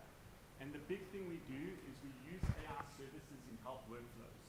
So you guys have heard of language models, you've heard of computer vision, predictive analytics. We take different service offerings and we plug them into workflows in different African settings. In East and West Africa, we work with a number of country governments on what we call community health worker apps to help with rapid testing. In South Africa and Zimbabwe, we've deployed a product through WhatsApp which has 3 times of AI and becomes a health companion. So I'll tell you how to get the product. BWise is the Department of Health website, and what I'm going to talk about today is available there. So the first problem we have when we think about tools is AI is quite confusing if you aren't a true expert. you're trying to figure out how to apply it, there's thousands now of models of tools. They all have different features and capabilities, and none of them are best at everything.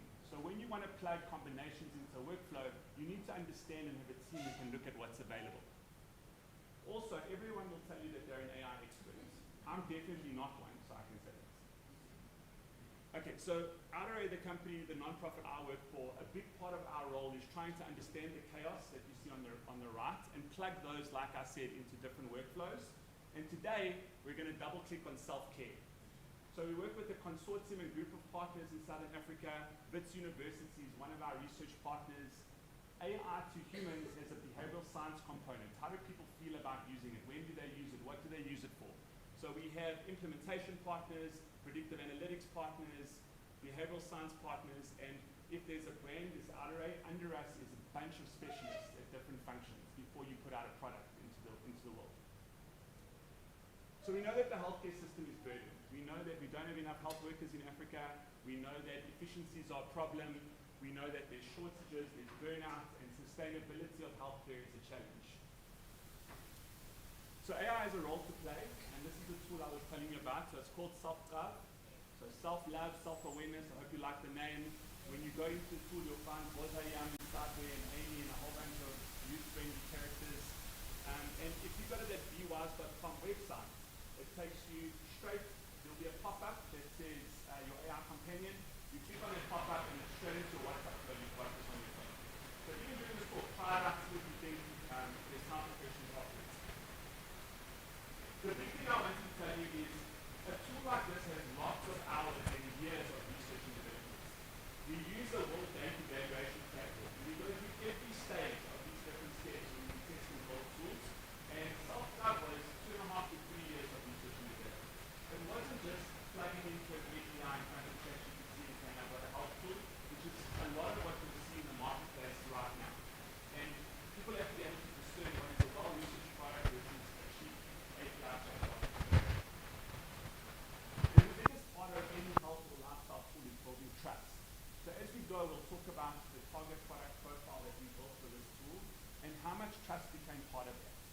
It's not, you don't want to give someone a product that only talks about HIV because no one will want to use it. You don't want to give someone a product that only talks about very narrow topics.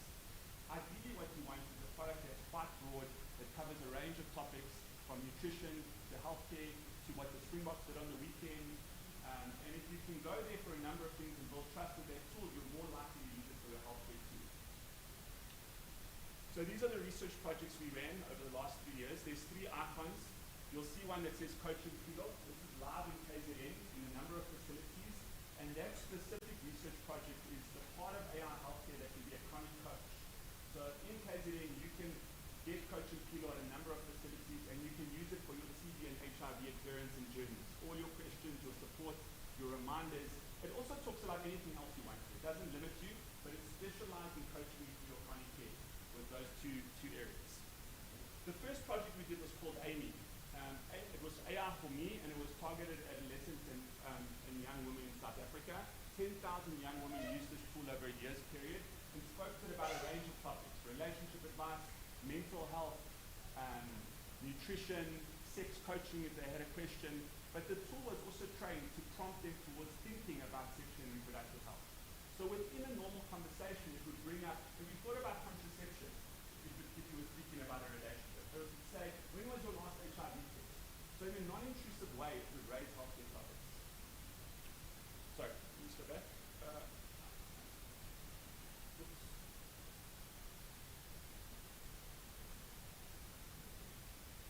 So the one on top is Bimbai. It's a project in Zimbabwe, the same type of healthcare journey, but specialized for sex workers and women on the fringe of sex. So a specialized tool for their healthcare needs in Zim, which is just wrapping up. And all of these, the learnings have gone into self-love. So that's the productionized version of 3 years of R&D to South Africans right now.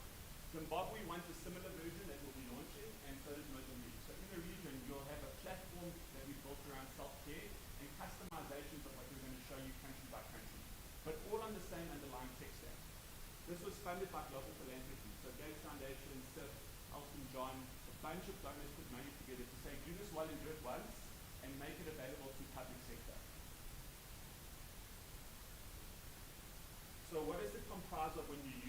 4 components. An empathetic conversation, so the ability to have an empathetic conversation around a range of topics. The second is guided testing, so digital use instructions for not just testing but any healthcare product. And if it comes to a self-test, it can be a pregnancy test, an HIV test, a COVID test, a hepatitis test, a syphilis test. There's a drop-down menu with a range of digital instructions and the ability to self-test. It then has personalized experiences, so there's predictive analytics that gets to know you and understand your health risk and prompt you in the right direction. So if you wake up and you're talking for 3 days in a row or you say, I'm feeling really down, it will ask you a number of follow-up questions. And what it's trying to do is understand, do you have like a mental health risk? Do you need to speak to a counselor? Is just normal stress, or could this be suicidal ideation? For HIV, if you're talking about sex with multiple partners, not using condoms, it might ask you, when was your last HIV test? Should you be on PrEP or PEP? And so it will prompt you with those because it understands the risk factors. And then finally, everything leads to a human. So it's no AI on its own, it's always human in the loop. And there are a number of human contracted organizations that when the person is ready chatting and the AI has triaged you, it upskills you to either telehealth consult or a chat function with a nurse. And that nurse or that telehealth consult can then either script you, guide you to care, it directs you to private or public, and range of different pharmacies. So what makes a safe, effective self-care product? She told Amy she was thinking about ending her life, not in the first conversation, but in the third. So this is what I was saying. The trust building is essential. And in all the research we did with those 10,000 young women, it's the third or fourth conversation where people open up about their real risks and start to trust the truth. And that's where the value comes. So we talk about value, and I'm going to unpack these one by one, time permitting. But we'll go into what are the features and what are the functions of the tool that add value to the user. Because unless that person is regularly engaging, the tool doesn't work for the ultimate impact goal, which is health linkages. The second is safety. What are the safety parameters built around making sure the AI is safe, it works the way it's supposed to, it's ethical, it doesn't do the wrong thing or guide you in the wrong direction, especially in a crisis.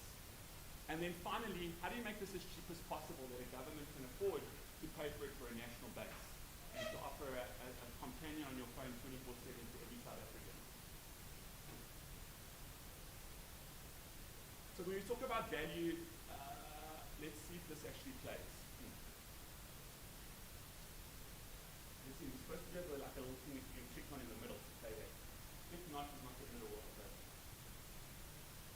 Okay, I'll talk through this. So there was a little 5-minute demo video there. If it doesn't play, it's fine. The big features that I want to show you is voice functionality. People like sending voice notes. So you talk about certain functionalities. Languages. Right now it's in 4 languages. We'll have all 11 South African languages. The 3 South African languages right now, English, Afrikaans, and Zulu. In Zimbabwe, we've got Shona and Northern Ndebele. Support around a wide range of features, not narrow, another important function and value feature. Customized linkage to care. If you ask ChatGPT something, it might not know exactly where you are and link you to a Dis-Chem or Clicks or a public facility down the road or Love Life. Say again? The viewers online can't hear. Oh, okay, sorry. So we're going to go back to the mic. Sorry about that. So a big part of the value is being able to link you to a service, knowing where you are in your context and environment. So if you're in rural KZN and you need a Tutuzela center because of gender-based violence, it needs to know how to find you a Tutuzela center and get someone on the phone for you. It can't be a ChatGPT that gives you like a vague referral to something that might be around you. It needs to be super specific. So those are some of the value and function kind of criteria.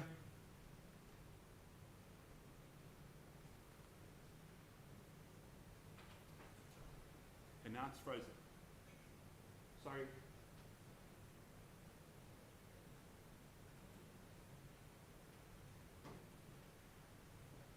The slide deck is frozen. So the next thing to think about is how you measure that. So whenever you're thinking about a healthcare tool or product, one of the things that my team hates is someone will get up and say, there's a product in South Africa that services moms. I won't say the specific name, but someone will say, we've got 5 million users. And often digital health people do this to make their product sound huge. The question is, how many active that are actually engaging you, not how many people clicked on your terms and conditions. So when we think about metrics, we have engagement metrics, which we measure as regular users per month, and then we have impact metrics, which are linkages to care. So did someone upload a picture of an HIV test after using it? Did they have a telehealth consult? Did they turn up at a public facility for their appointment? And we've got various ways to track those linkages. It's not always perfect. In research settings it is, but it's very hard to do in real life. But as best as we can, we track linkages because the digital tool is, and the value is the engagement, but to the health system, you need the linkage. Let's see if I can move. Oh, I did move. So these are some data just related to those linkages, and you can see there under the AMI pilot, a big portion, almost half of people took up services after engaging the AI companion. Those were the types of services they took up. AMI was specifically specialized in guiding people towards sexual and reproductive health services like STI screening, HIV, family planning, etc. And you can see the value of that trust and that education that's provided that links to insights in the user and a healthcare linkage. From a surveillance point of view, there's also a world of data. So we have structured data extraction that can get to know the social determinants of health, all in a de-identified way, protecting PII. You can use these tools without giving anything other than a phone number. But the structured data that can be extracted is very useful to the healthcare system. If a whole community in KZN is talking about drug stockouts and not being able to get something at a certain clinic, that's an early warning sign to the health authorities there's a problem in this district, right? Or suddenly there's an outbreak of fevers and people asking about fevers. Suddenly you've got a hotspot, early warning sign for a COVID outbreak in a specific area. So the data that can be extracted from millions of conversations, we're at about 500,000 right now, becomes valuable to the system. This slide just shows that it doesn't all work perfectly from the beginning. So when we launched AMI, a lot of people were just going straight to the telehealth consult. And what we wanted is the AI to have value and triage for the telehealth consult. So we had to work within the menu and adapt certain features to tinker with it to understand how to guide people to using the AI for information and triage, but still having the ability to link. And the behavioral science team helped us with that at WITS in terms of how to structure that menu and guide people. So if you scan this QR code, it will take you to a resource link on our website, and a bunch of the themes I spoke about we've written up. So the idea of misleading metrics that I've spoken about and how you should measure digital outcomes in a more persistent way. The hybrid framework for monitoring and evaluation. I'm going to talk about safety, but if there's an AI tool, you need to ask, how do we know it works? And what can you show us as the product manufacturer that this tool works? So speaking about safety, another part. So we've got value, safety, and cost. When we build an AI product, we want to be able to measure its outcomes. Is it interpreting the test result correctly? Is it giving the correct advice? If someone said they're thinking about suicide, is it flagging it to that nurse instantly so we can reach out? And how do we know that? So we have two components simplified for this process. We have a human team based in Southern Africa of both doctors, nurses, and lay people, young people. And they have bespoke tools that we've built. The speaker that's coming a bit later was one of this team at one point, Gina, that we use to quality control the AI. And those tools look at empathy of a conversation, clinical accuracy of any advice given. It looks at language. Is the isiZulu correct, or are there lots of errors? It looks at local context and referral. And importantly, it looks at if there's a harm flag, is it detected and are we dealing with it straight away? The second part is a software that we've built where we build a benchmark of correct answers, thousands of answers around a topic, and we train another piece of software to know all the correct answers every time. That software searches against the conversations, and if there's an error with any key question, it flags it to the system. So if it's a conversation about sexual and reproductive health, we've got a database built out for that, and we've got automation checking the conversation for any error. So if there is a hallucination or something does go wrong, which happens very seldomly as these models are getting better and better, we can catch it. So government will say, how do you know the AI works? How do you know it's safe? What happens if it gets something wrong? We can say, this is what we built and actually spent millions of dollars to get right.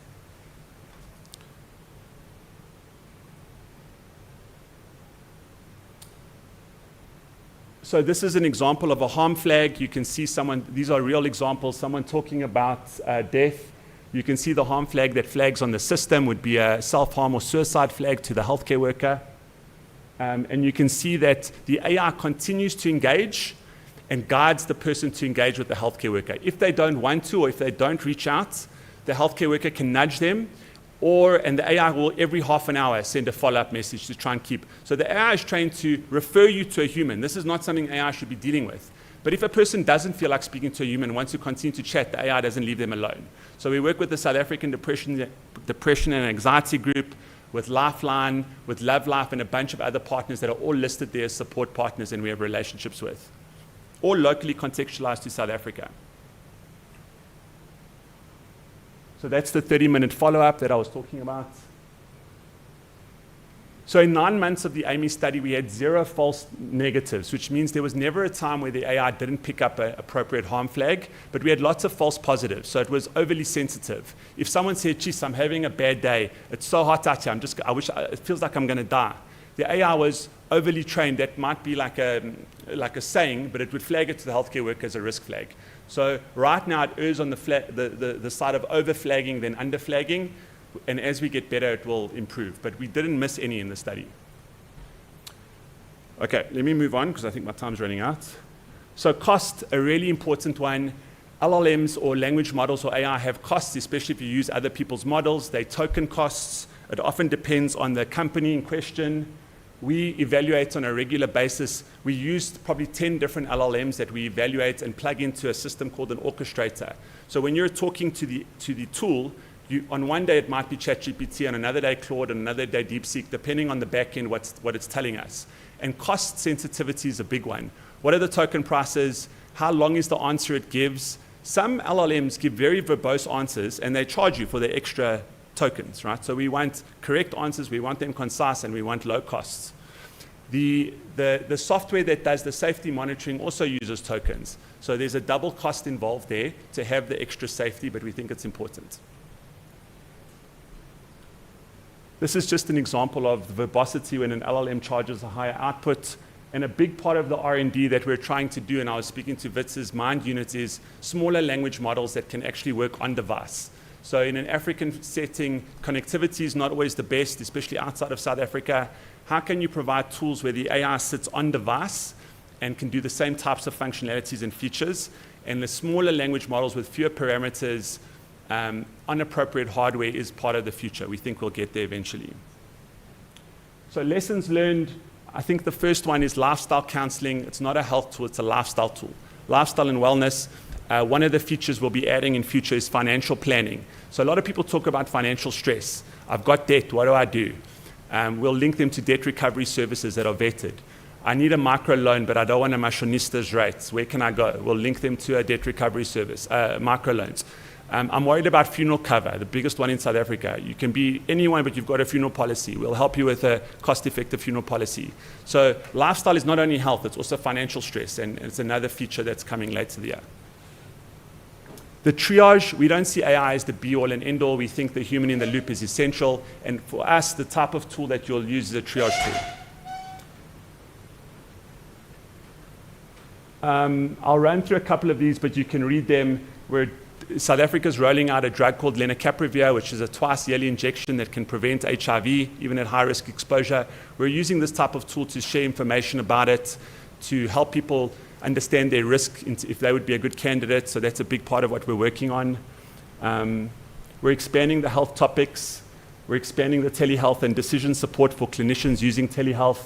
So a range of different subjects. But I think we've learned a lot. I think the takeaway message is health AI needs research. It doesn't need an API integration. It needs a barrier to entry. If we think it doesn't, it's really worrisome, because if you get counseling someone who is suicidal or wrong, there's a consequence. The FDA just put out this thing, I don't know if you guys are following. So how to regulate AI or health products is a huge topic. In America, it's very unregulated. So the FDA has just said any wearable and any health information tool doesn't need to be regulated. In the UK and Europe, a lot more conservative. The balance is probably somewhere in the middle. But if we're going to use health products and we're going to make them public health tools to our population, research like the research we did to get where we are is very important. Thanks.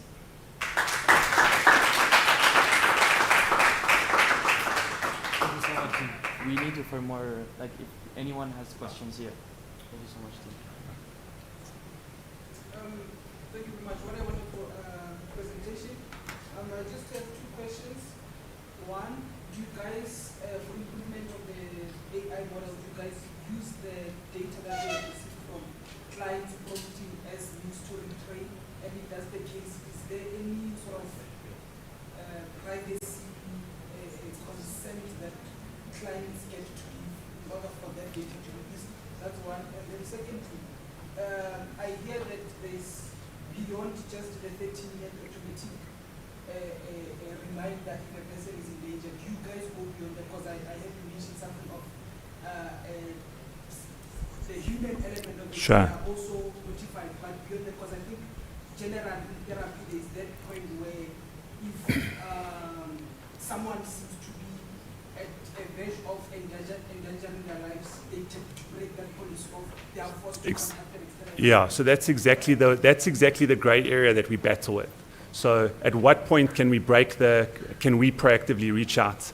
And it's very tricky. But if we think they're at immediate risk, we will proactively reach out. What we first do is send a nudge, which the nurse with the portal will press a button and it will send a nudge saying, I'm here to help you, can we chat? And the person will hopefully then consent and they can do a telehealth consult. So on the portal, which I wasn't able to demo, the nurses can see the harm flag. They can send an automated nudge out which asks for permission to reach out. And what we ideally want is the person to say yes, and then it can initiate a telehealth consult. So we try and prompt them in a very proactive way. If we do think it's real harm, it could be a sexual assault, it could be, we will contact them. But it's tricky because it's like a gray area in law. On the data, the underlying LLMs are not ours. So we purposefully use LLMs that don't use people's data to retrain. So when we look at I think one of them that's problematic might be, I can't remember which one, but when the team evaluates them, we look for ones that don't use personal data for retraining. What we do is we have dashboards that we analyze to see the types of conversation. And we will tailor the product flow based on what we're learning about how people are engaging to make it a better product experience. But no PII is ever revealed. So no engineer or no person ever has PII. And to use these tools, you don't have to provide anything except the cell number, which could be a burner phone. So there's no risk of exposure if you want to use it. Can I just maybe add another question to that? So in terms of cultural awareness, so for example, is the advice that one would get, is it a blanket approach? Or because I mean there is difference in terms of just typical language, your COSA, how they, and I think this is part of the conversation we had yesterday, how people react generally. The COSA is it's a good question. We're not perfect yet, but we're trying to get there. So within the companion, there's 3 personas when you download it. There's AI Bozayam, there's Amy, there's a health worker. So one is like a persona that's built for like young South African youth that are either in cities or peri-urban with a male persona. The other is a female persona, a young female persona. The other is a healthcare worker.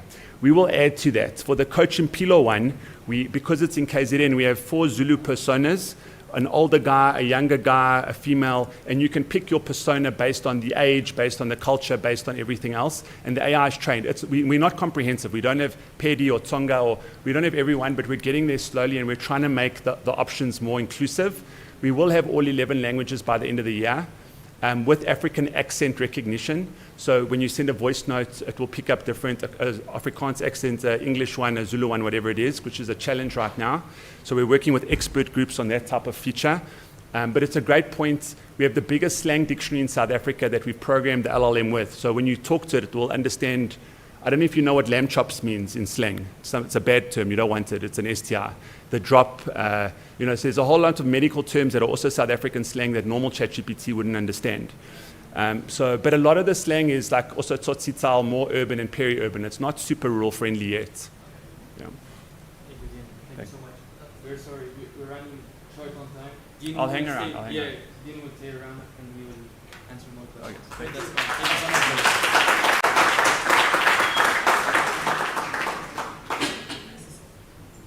So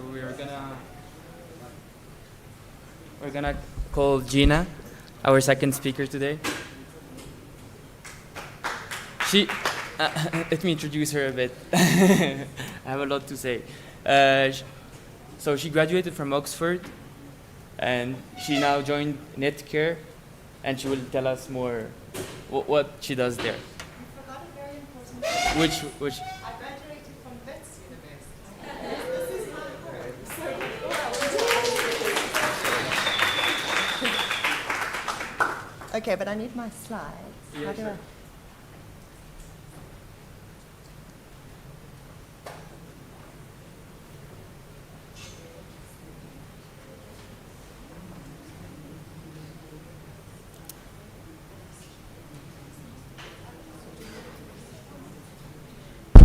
In the meantime, can everyone hear me? Okay, so good afternoon, everybody, and a big thank you to the fantastic AMLD team for organizing this event and for giving me the opportunity to speak to all of you today. As mentioned, my name is Gina Itsikovitz. I'm the Clinical Data Analytics Manager at Netcare Private Hospital Group. I'm a medical doctor, and I've spent a lot of time working in the public healthcare facilities across hospitals in Johannesburg and Cape Town. And it is this experience that has impacted me fundamentally in my approach to evaluating digital health tools and the application of AI to healthcare. It's probably come up in every one of the sessions you've attended, but I think that we can all agree we are living through a period of extraordinary momentum in digital health. AI is advancing rapidly, the pace is relentless, and the expectations are high. But the question that burns for a lot of us is, are these tools achieving what they are primarily designed to do? Are they improving quality and access to healthcare? Are they providing safe, reliable, and ethical information to improve quality and to assist clinicians in the work that we are fundamentally posed to perform? Gina? Yes. Sorry, can you get closer to the mic, please? Yes, sure. Give me an opportunity to unlock my phone. Okay.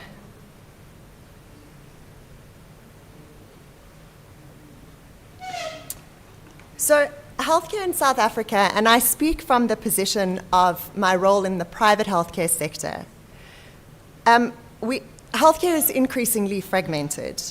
It's unsustainable, and quite simply, it's fundamentally flawed. If you look at the numbers on the sheet, on the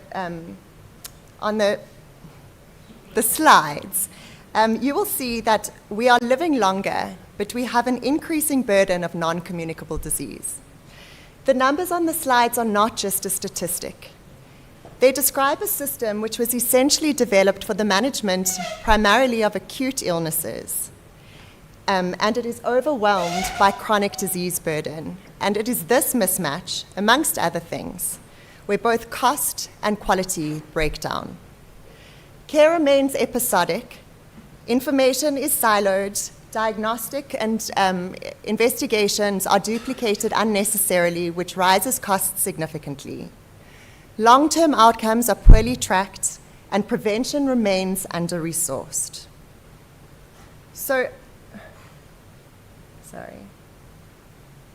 But despite this knowledge, which is not often spoken about, much of healthcare in South Africa across private and public healthcare sectors remains reactive, and I think that we can all agree reactive systems cannot scale.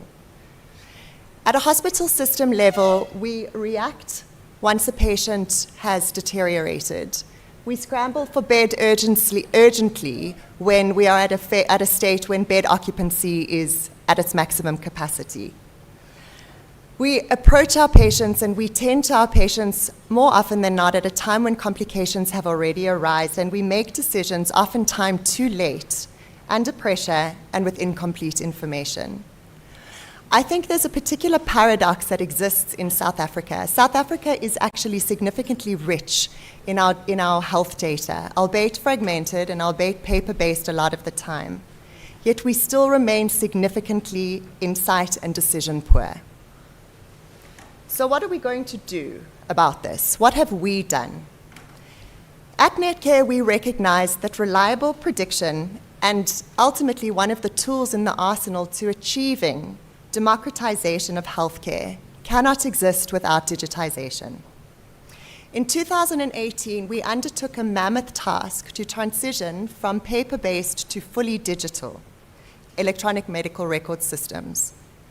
Today, Netcare operates on a single unified platform called CareOn, making us the only fully digitized private healthcare group operating at this scale on the entire African continent.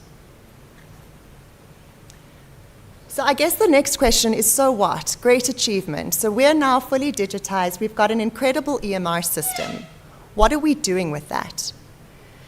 One of the areas that I work on at Netcare with an incredible team is utilizing the data, which is reliable, it's clean, it's comprehensive. And we take the data to train machine learning models to address that issue of reaction. So we are able now to transform, or in the process of transforming, routine clinical data into decisions that hopefully clinicians can trust. We have made the decision to apply our efforts and our investments in machine learning models where we think they will create the most value. In high-stakes, time-sensitive decisions that are made under a huge amount of uncertainty with the greatest amount of clinical impact on clinical outcomes as well as cost. So I will talk you through very briefly, because I'm aware of time, the 3 areas that we have focused our investment on in terms of the development of machine learning models at Netcare.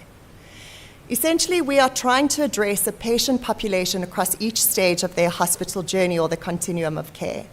From the time a patient approaches the ED or the emergency department to an inpatient admission, and the example I will use is in an ICU setting, to a time when a patient is discharged, ensuring that we have continuity of care post-discharge. So the first example is in the pre-hospital setting. We have developed a ED conversion algorithm using routinely collected data to train a machine learning model to assist the current standard of care triage systems in determining appropriate disposition of patients who present to the ED.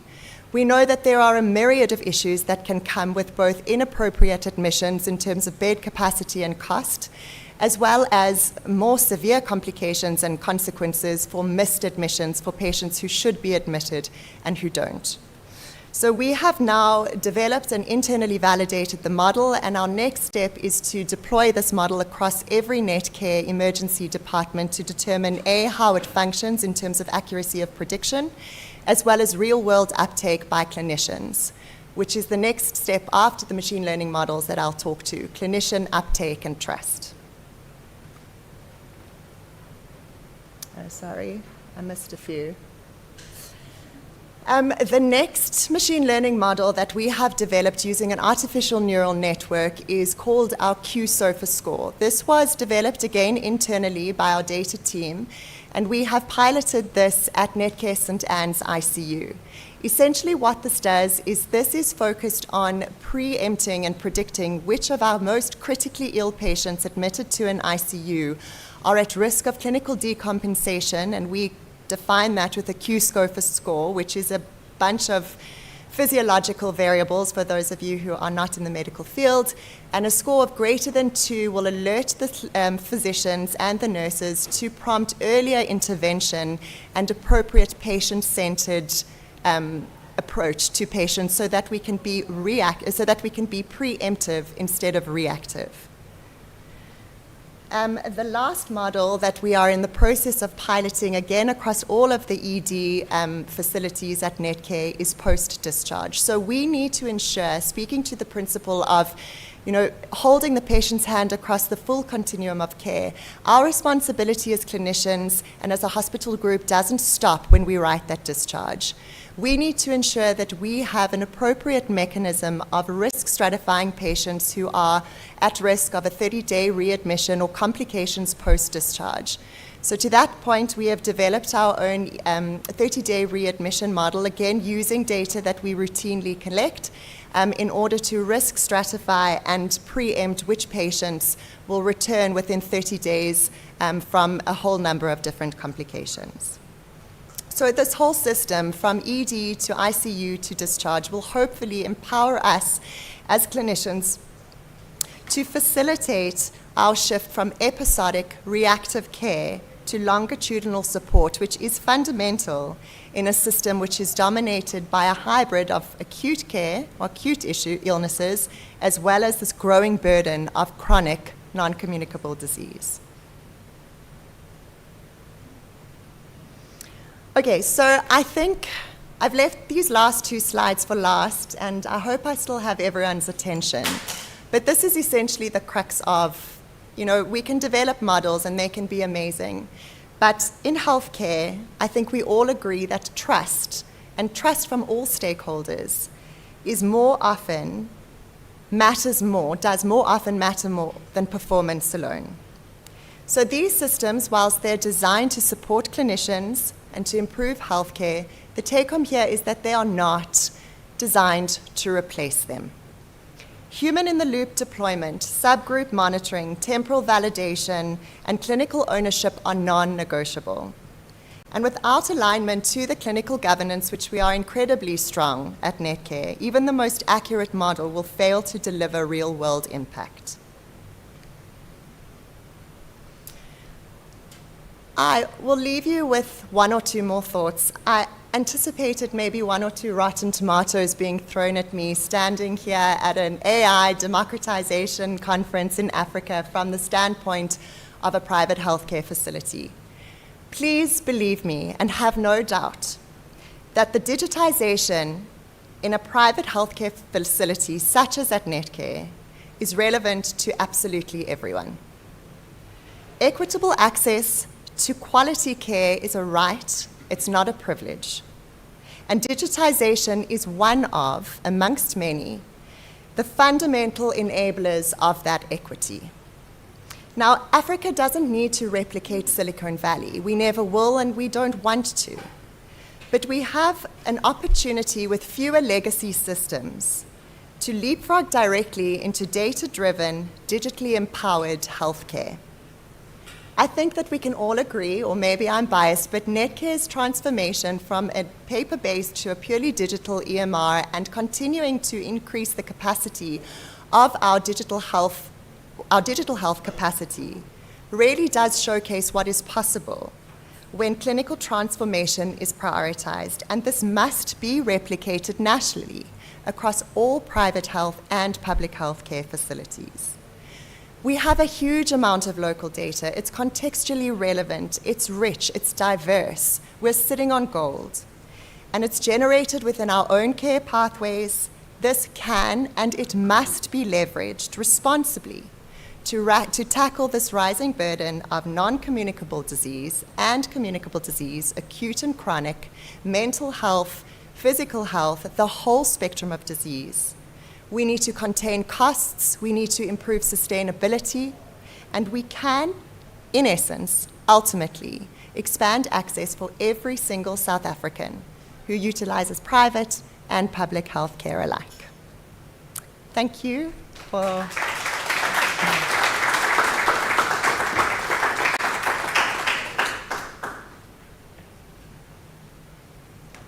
Any questions in the audience? Yeah. No tomatoes. No tomatoes. Okay, good. Thank you for yes, go ahead. Hi, thank you for the presentation. So, I just had a question with the digitization of the records, right? I would assume it's easier to digitize and it's faster. But in terms of like business continuity, if we ever have some sort of, because we've had instances where like servers, even very reputable servers like Cloudflare have gone down. In such an instance, if you're running away from the paper model, how would a business like Netcare continue business in such an instance? Yeah, so that's... I also have other questions. I don't know if I'll be able to. That's a great question, and obviously our primary function, with all the hype around the digitization process, was continuing business as usual. So we ran them in parallel until until our EMRs were running smoothly, and we always had the backup of paper-based. Even still today, should the server go down or should we have, as we anticipate with all things technical, there is always the opportunity to revert to paper-based, and that's part of the training. So all our clinicians, all our nursing staff, all our admin staff had intensive training on the transition from paper to electronic medical records. It was also quite an interesting process because a lot of our nursing staff and a lot of our doctors weren't all that tech savvy and used to. I mean, we're more familiar and comfortable with writing and pens and pencils. So our CEO at the time, Dr. Richard Friedland, who we attribute all of this magic to, spent a lot of time and money taking iPads prior to the process of transformation to a lot of the nursing staffs, and they spent time playing games and playing Pac-Man and Tetris just to become a little bit familiar with the iPad as their friend before they needed to transition all their work. But to answer your question, they ran in parallel until we were fully functional. And just with because I noticed you guys have some sort of triage system going on, right?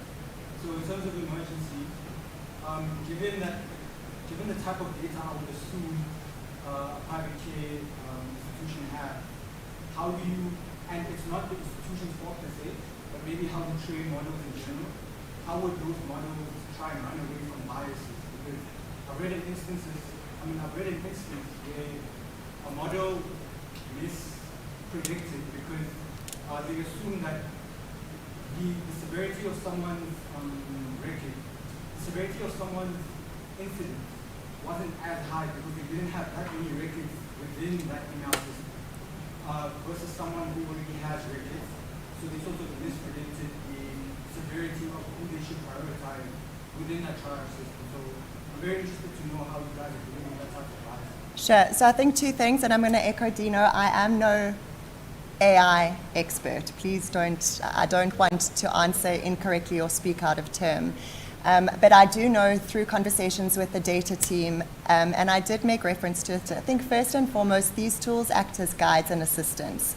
And there is always, the final decision always remains with the clinician. And I think this goes into a lot of discussions that we have in terms of responsibility and medical protection. At the end of the day, no matter how developed and advanced and sexy a tool is, the buck stops with the clinician and they make the final decision.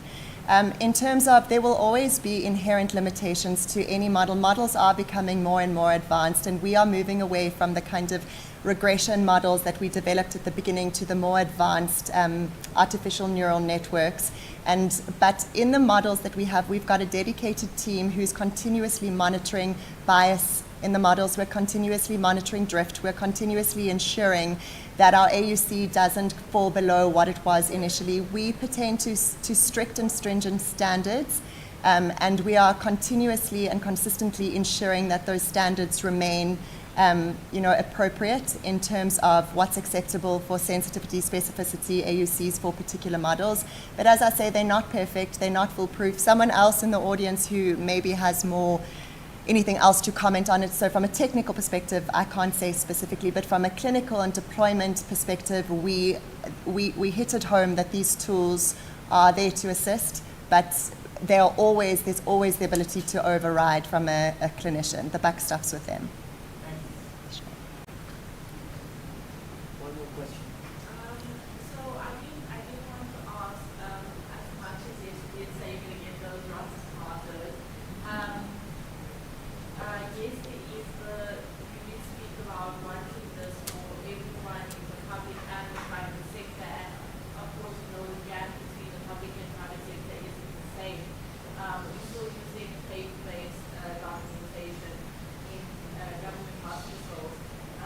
Is Medcare doing or running any programs at the moment that's trying to help the government system get out of that, or is it just something that they're offering, but there's no process or nothing that's actually being done? Yeah, so I think at the moment, we're still relatively new in understanding and working out the digitization process ourselves. There are obviously longer-term goals for developing public-private partnerships. Collaboration is key.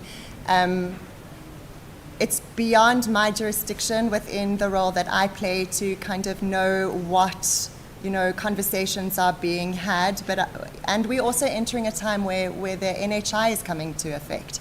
So I think this concept of very distinct public and private healthcare systems is not going to be around forever. And I think if we can present lessons learned and if we can showcase what is possible, that's at least a step in the right direction. So are there any formal engagements? I don't know. I don't think so. But at least we can take these opportunities, experiences, and showcase what's possible to the next phase of where we're going in our healthcare in South Africa when the NHI comes into effect. Sorry. Yeah. Regina, you will be around after, or? Yes. Yeah, you. Thank you so much. Thank you. I hope you're enjoying your afternoon session. And we'll be welcoming the third speaker, Greg. Graduated from Oxford with a bachelor's in marketing and management.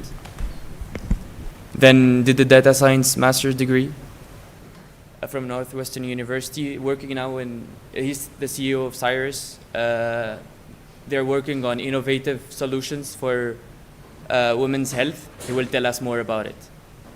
Thank you.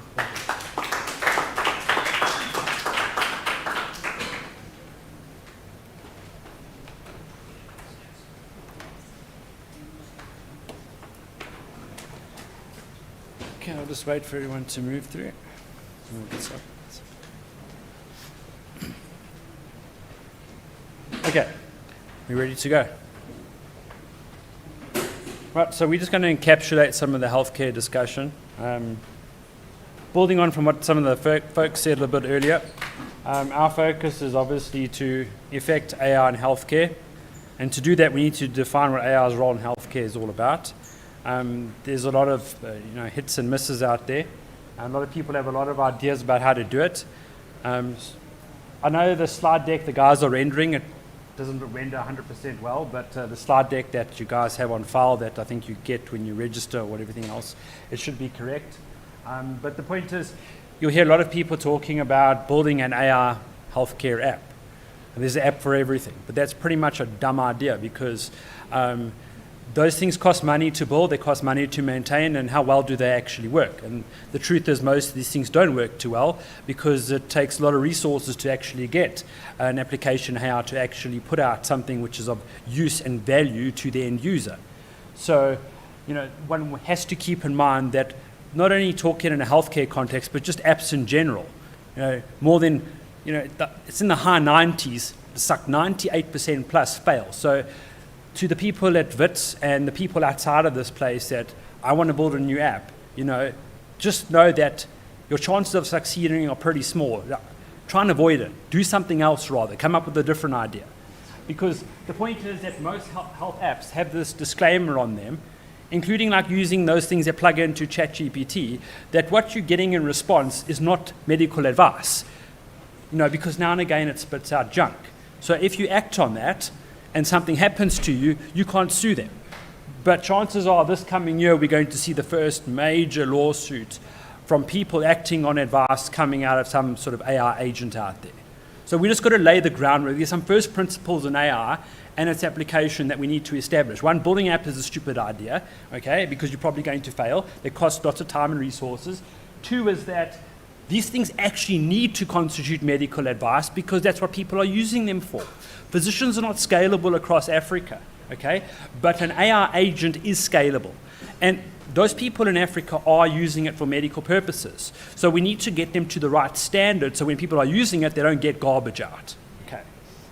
And this comes from Stanford's, it was released like last week, AI and clinical AI report. So you guys will have links to it. You can go check it out. I highly recommend it. But the point is these things can cause severe harm, and at least like 20% of the cases they evaluated. So you need to keep that in mind. So some other aspects of building an AI is how will you compete against X, against Google, against OpenAI and all these other guys? Because a lot of people, particularly the students, like not going on you guys, but the guys will complete their degree in computer science or machine learning or whatever, and then it's like, I know everything, dude. And I'm going to go now, and I'm going to build an app, and have they thought about, don't you think the team at Google has thought about this? Or the team at OpenAI, or the team at one of the big tech firms? The chances are, they thought about this decades ago, they tried it and it didn't work, or they're working on it now and they're much further down the road than you are. Okay? The point is, if you're going to build something or play in this space, you're competing against guys who have a shitload of resources. Okay? And this is my point, what I get to the next slide is, you need to think if you're going to be in this space, what it is you're trying to accomplish and how you're going to accomplish it, and how will you have an edge to make it sustainable. Because a lot of people in Africa, they're good at taking in grant funding, all right? But they don't think about actually having a revenue stream to keep what they're building sustainable, all right? And we've seen this with the US pulling the funding recently, and so What we're going to talk about a lot today is like women's health. And women's health in Africa, the guys always, and the women always contextualize it as HIV and AIDS.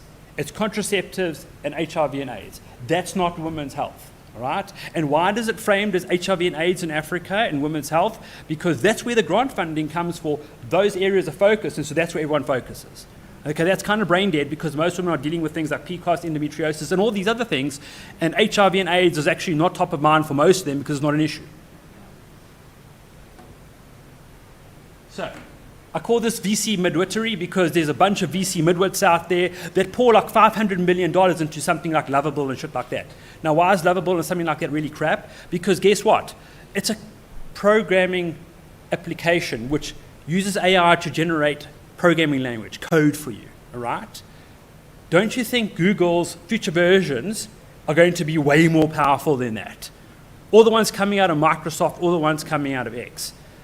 The point is they're going to pancake those pure play platforms because they've got way more resources. So all this mid-tier that are sitting with like $500 million to $1 billion more that are all in a niche space now are going to get wiped out in the future as those big players just accelerate and actually start to intervene in their space with much more effective and powerful platforms. And we saw that recently with Google's latest release of their coding platform. Those pure play platforms can't even come close to it, and they never will, all right? So this is what we're saying about these pure play platforms. If you talk about an AR bubble, they're the oaks who are going to get wiped out, right? And the VC guys are the ones funding all of it, so they're going to take the losses in the future. Now, the next point is, when it comes to talking about healthcare and things like drug discovery, guess who the world's leader is in drug development? Google, all right? Because Google's got, they did AlphaFold and DeepMind, done all known 200 million protein structures that like solved that, okay? Then it was like, well, the other big tech players don't currently have, the capabilities in that space, but Google does. But Google's really dangerous with that because they've got a lot of resources, they know how to use it, and they are looking to deploy that to literally, they want to solve diseases, all right? And they're setting a pathway to actually accomplish that. So if you're going to get into drug development, for example, you've got to be really careful because those guys have got a lot on you. It'll take you forever just to try and catch up to where they are. So if you're like Sanofi, if you're Merck or someone, like, what are you going to do when it comes to AI accelerated drug development, all right? But they have a different space because you have to develop the active pharmaceutical ingredients that go into those drugs, which is part of the equation. But the point is, keep that in mind, and we'll get to that just now. But just keep in mind that Isomorphic Labs is what came out of Google's DeepMind when they did the AlphaFold. They set up Isomorphic Labs. Best drug development platform on the face of the earth. WITS, UCT, no one can even come close to that because healthcare and drug development is high-dimensional space. Your mind doesn't operate well in high-dimensional spaces. Right, so we're just laying some first principles here. So keep in mind the Google example in drug development, and you need to then extend that to other areas of AI, like we spoke about with the coding, all right? Like Lovable and all these other platforms, the VC midwittery. Keep that in mind because these guys can encroach in a lot of domains. In fact, they've been doing so for some time. My brother's sitting here, they're from chemistry and self-driving labs. That's how you do materials discovery. The new battery technology that's going to arrive in the future, it doesn't come from some dude coming up with some ideas and tinkering around in a lab. What happens is the AI spits out the design for the battery chemistry. You then synthesize and characterize it in the lab without a person. It's a self-driving lab, and then you continue to iterate from there, so you have high throughput.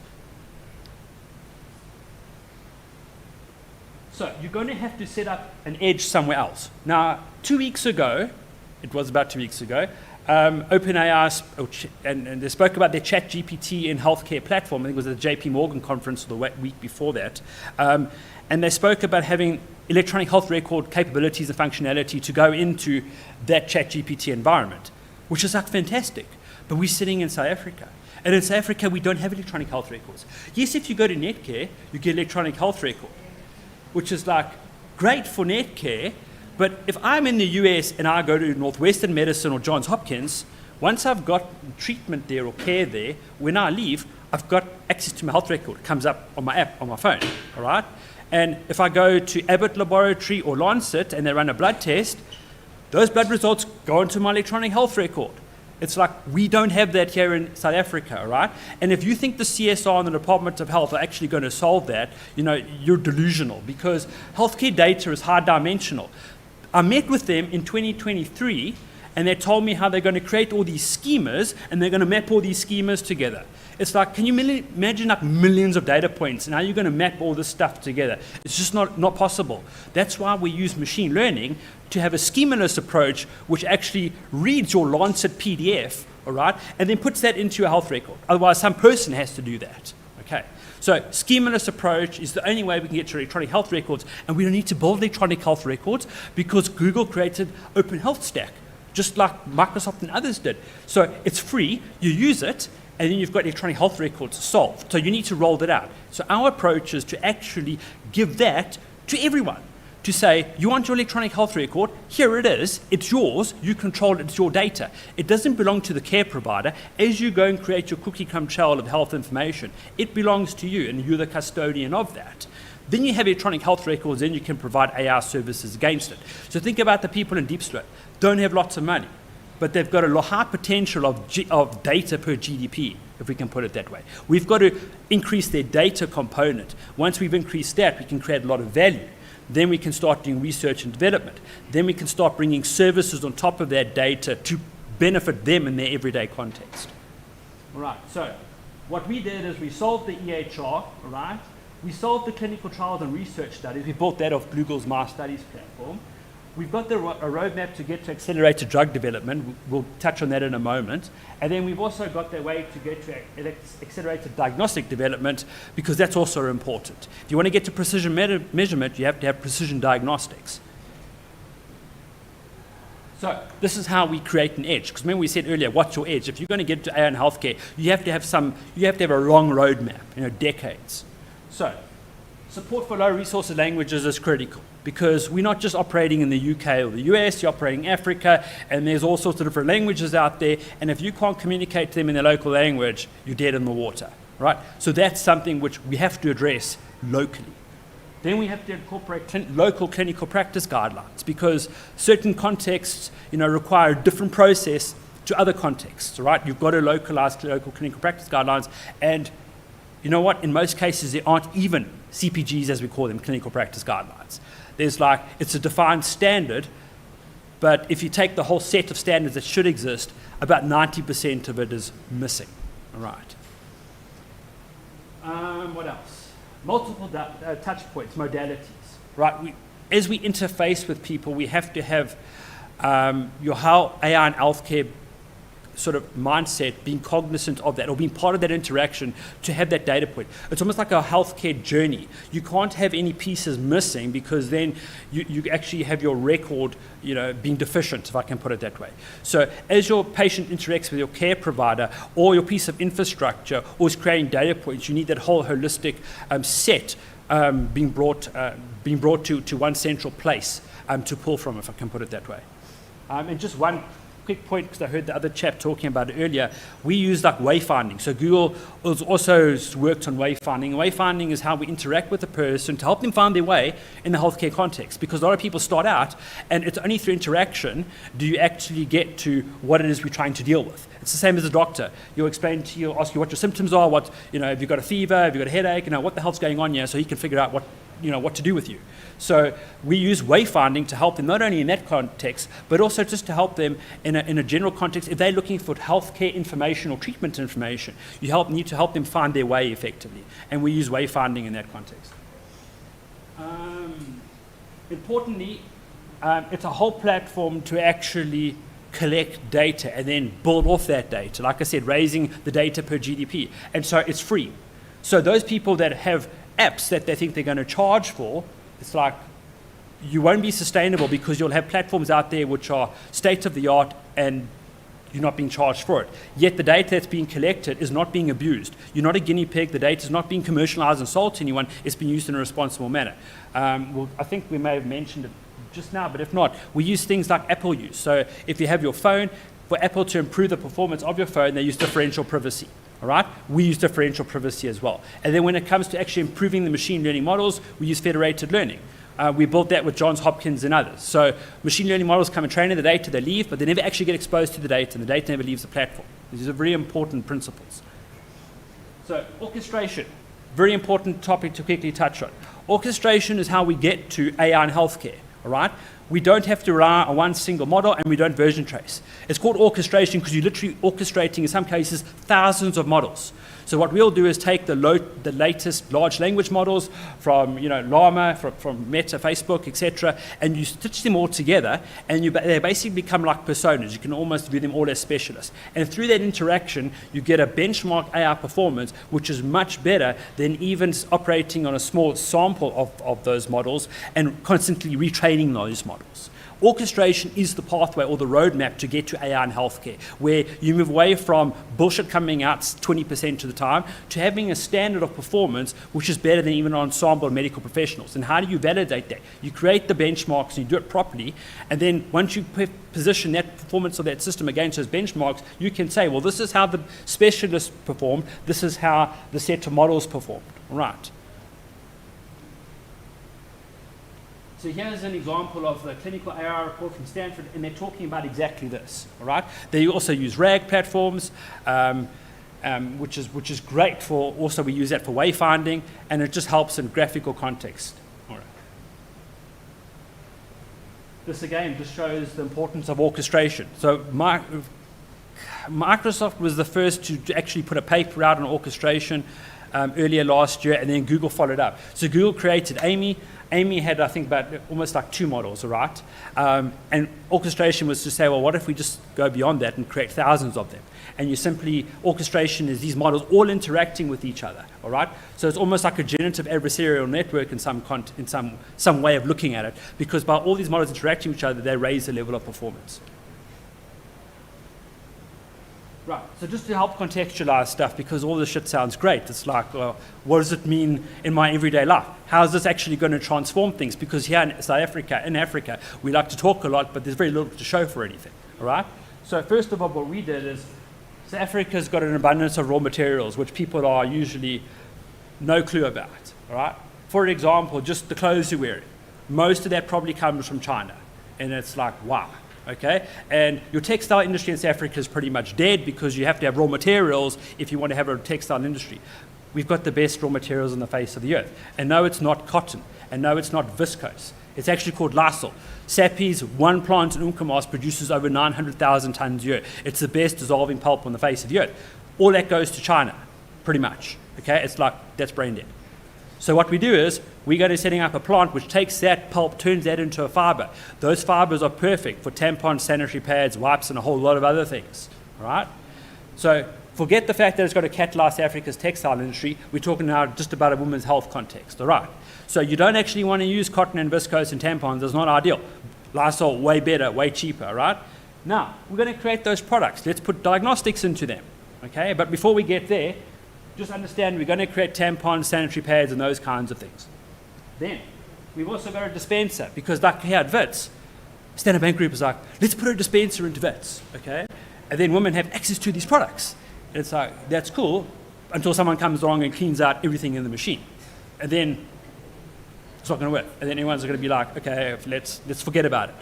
Unless you like, I think it was like the Eastern Cape government, they created like a Coke machine with palisade fencing on it. And like that's their version of like a women's health dispensing machine. It's like, people don't want to know about that, all right? So what we're doing is, we're saying, well, we can control access to those products. Like Nesfast, by the way, just FYI, they've got a whole lot of ghost students there.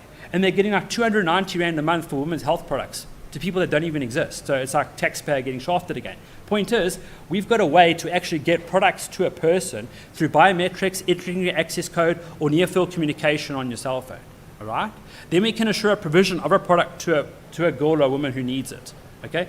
In rural and impoverished communities, we're putting networking into that dispensing machine so that you've got access into providing services and connectivity into those communities, all right? Then we've got electronic health records through the application we spoke about earlier.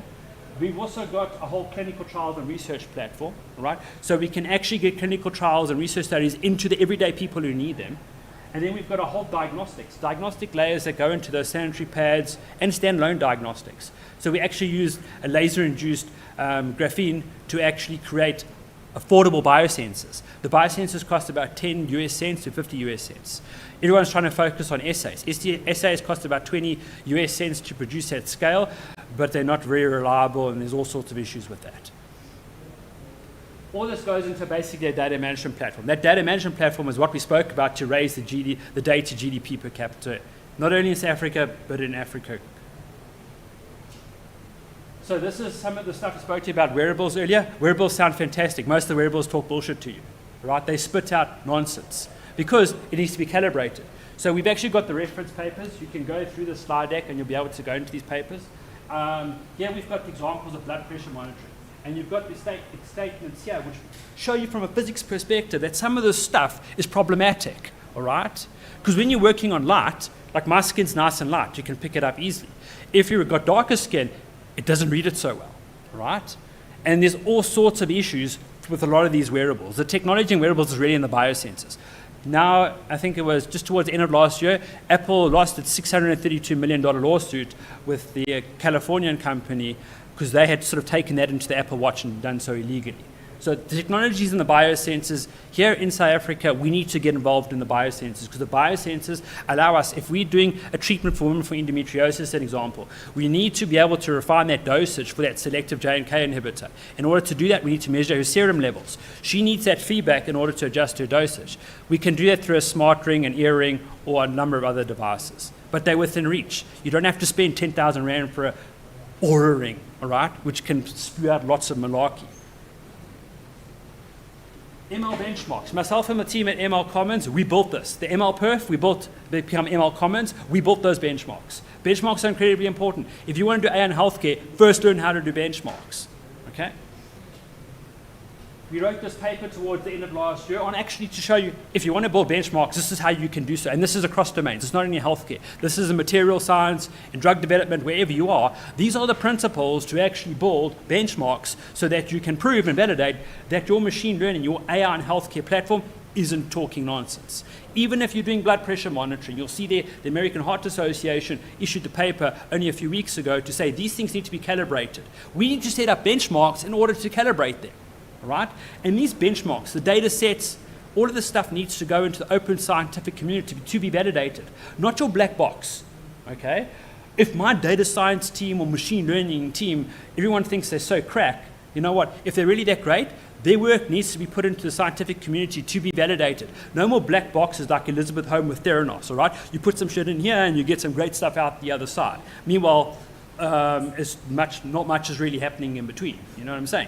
So you've got to have benchmarks so you can properly validate that your inputs and outputs, there's a way to actually reproduce this stuff. So almost done.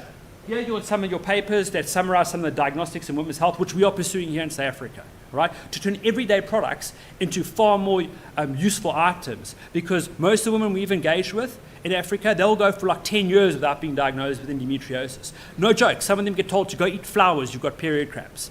After 10 years, when that woman finds out she's got endometriosis, they get seriously pissed. And there's every good reason for them to be so, because they've been lied to for years.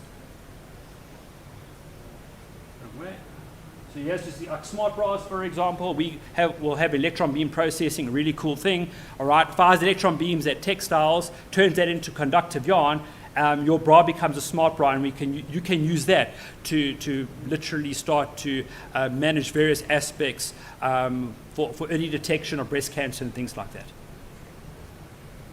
Not like science fiction, like these are products which we want to make affordable and accessible, not only to women in the first world, but particularly those in the developed world. So data sets. We're working to create the largest data set in women's health. We're setting up our own lab, right? Just across the road from WITS, okay? It's going to have a self-driving lab component, and basically we're subsidizing the stuff that happens in that lab because we want to get to the data. We want to empower you with the data because once you've got the data, you become part of an ecosystem. We can do that for drug development and diagnostic development. All right? This is Medlog. We use Medlog behind the scenes for our application because a lot of that stuff happens within the application. all right? Not only through the interaction with large language models, but also the imputing of data and all sorts of other aspects. So that whole interaction within that ecosystem has to be tracked. So Harvard and the rest of the team developed Medlog, and we also utilize Medlog extensively. All right, so just wrapping up here quickly, active pharmaceutical ingredients, we're going to make that in South Africa, okay? Because you can't make a wonderful drug, but you can't make the chemicals that constitute that drug. You know what, South Africa's got a whole lot of sugarcane, which is often your input material for your bioreactors that produce all those sexy chemicals on the outside, all right? This stuff's big though, all right? These tanks are like 80,000 liters a tank. We'll have 8 of them. This is our data center. So over there's WITS, Liberty Life's old data center, we're taking that over. I was just there before I came here. We have our engineering team doing a walkthrough to see where the cranes are going to go to put all the infrastructure. That's going to be Africa's most powerful computing platform. We're going to use that for the stuff we've just spoken about, because Africa, we like to talk about AR factory. June last year, I won't mention the company's name, they were going to have an AR factory up and running for Africa. They even went and met with NVIDIA CEO Jensen, the rest of those. The AR factory came online this year, it's 16 A100s. It's like, dude, what are you going to do with that? Okay? Anyways, the point is, that'll be the most powerful computing platform. Why? Because we can actually pay for it, all right? We can put tens of millions of dollars into that infrastructure. We have a revenue stream to pay for it, to scale it in the future. It's going to be used for materials discovery, drug development, all the you're in the science stadium. All the science that now uses AR to power it doesn't currently happen in Africa because we don't have the AR, right? We'll have the AR infrastructure to support that, and we'll be able to pay for it and scale it, and that's going to be used for also securities trading and other sexy stuff as well. So we can continue to build out this infrastructure and actually create an AR value proposition in Africa, where we're not just consumers of AR, but we're actually producers of it. All right. That's it.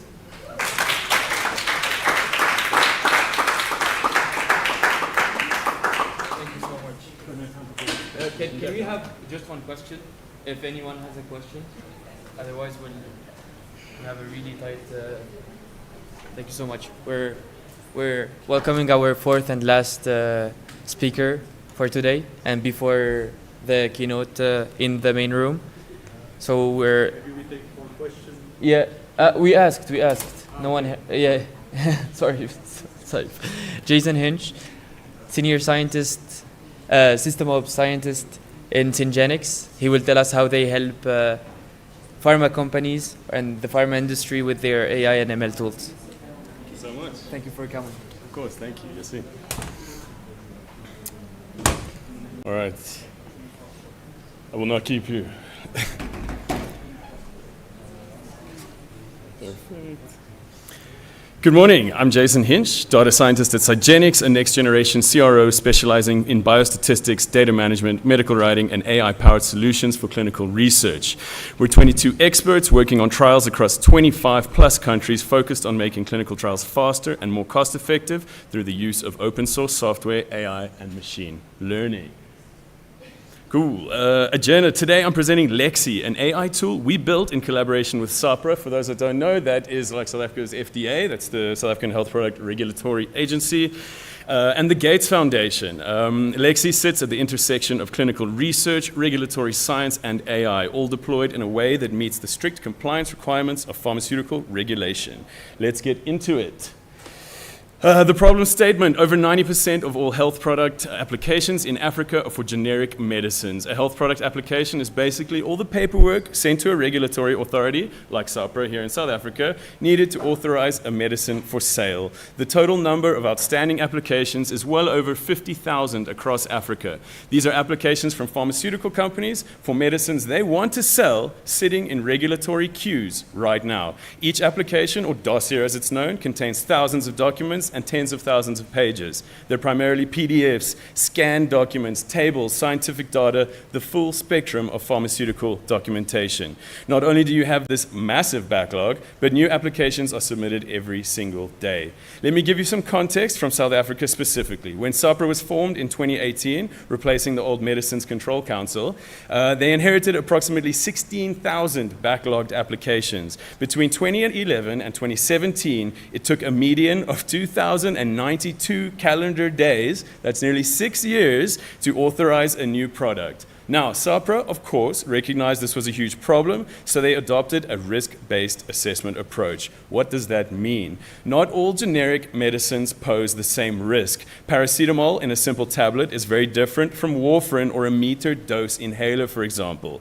The RBA framework lets reviewers classify products by risk and tailor review depth accordingly. Low-risk products get abbreviated reviews. High-risk products get full assessments. It's what the FDA does in the US, it's what the WHO recommends, and it works. SAPRA's pilot was hugely successful. Review times dropped to 68 calendar days, a massive improvement. But the process is still entirely manual. Assessors must read through thousands of pages, manually score each element, and determine risk classification. It's extremely resource intensive. The question posed to us by the Gates Foundation and SAPRA was, in a nutshell, can we use AI to automate this risk-based assessment?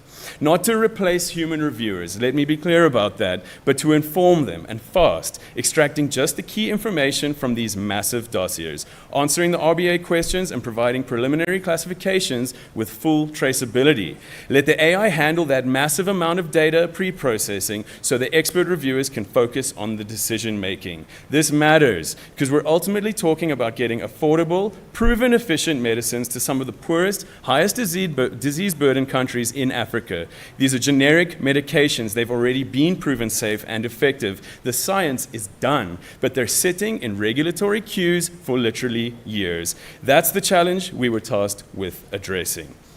Just an overview of the RBA itself. Let's break down how SAPRA's risk-based assessment framework works because this is what we need to automate. The overarching goal is straightforward. Determine whether products are high risk or low risk. Why does this matter? Because low-risk products undergo a much quicker, abbreviated review process. High-risk products need the full, lengthy, detailed review. The framework operates through two mechanisms, reliance and non-reliance. The reliance pathway looks for existing quality evidence. For APIs, that's the active pharmaceutical ingredient, we're looking at CEPs, the European Quality Certificates, WHO pre-qualification, previous SAPRA assessments, reports from the FDA/EMA, and pharmacopeal standards. For finished products, we're looking at the same documents plus bioequivalence data, and biowaivers are included here.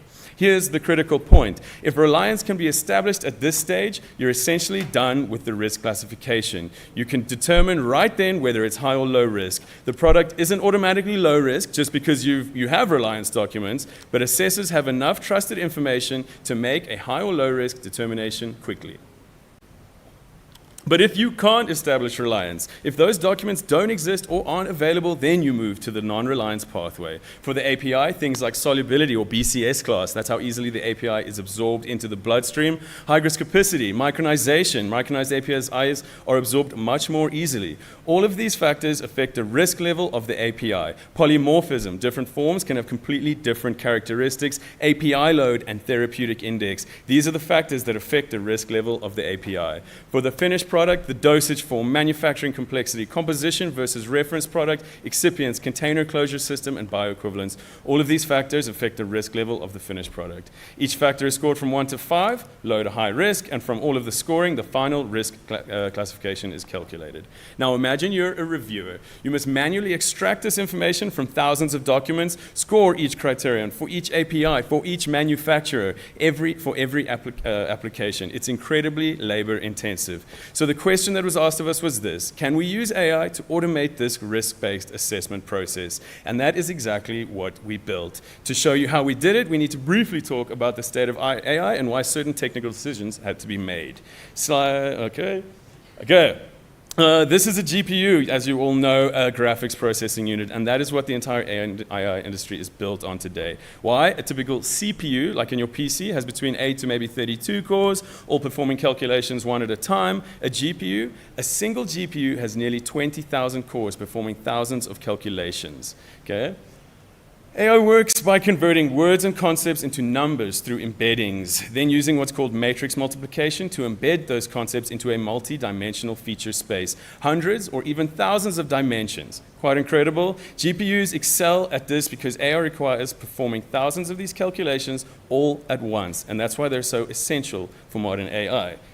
NVIDIA, now the most valuable company in the world, makes these GPUs that are powering the AI industry. They've achieved over 1,000% growth in 30 months. It's unbelievable. Why exactly is this? Because tech giants are buying hundreds of thousands of these GPUs. Microsoft bought nearly 500,000 of them in 2024 alone, at nearly R500,000 a pop. That's 250 billion rand, quite the investment. Meta alone purchased over 200,000 in 2024, primarily to train, and my point, Llama 3.1. Llama is an open source, I know there are newer ones, AI model. Meta trained it using billions of dollars in compute power and resources and released it to the world. Completely free, you can download it right now.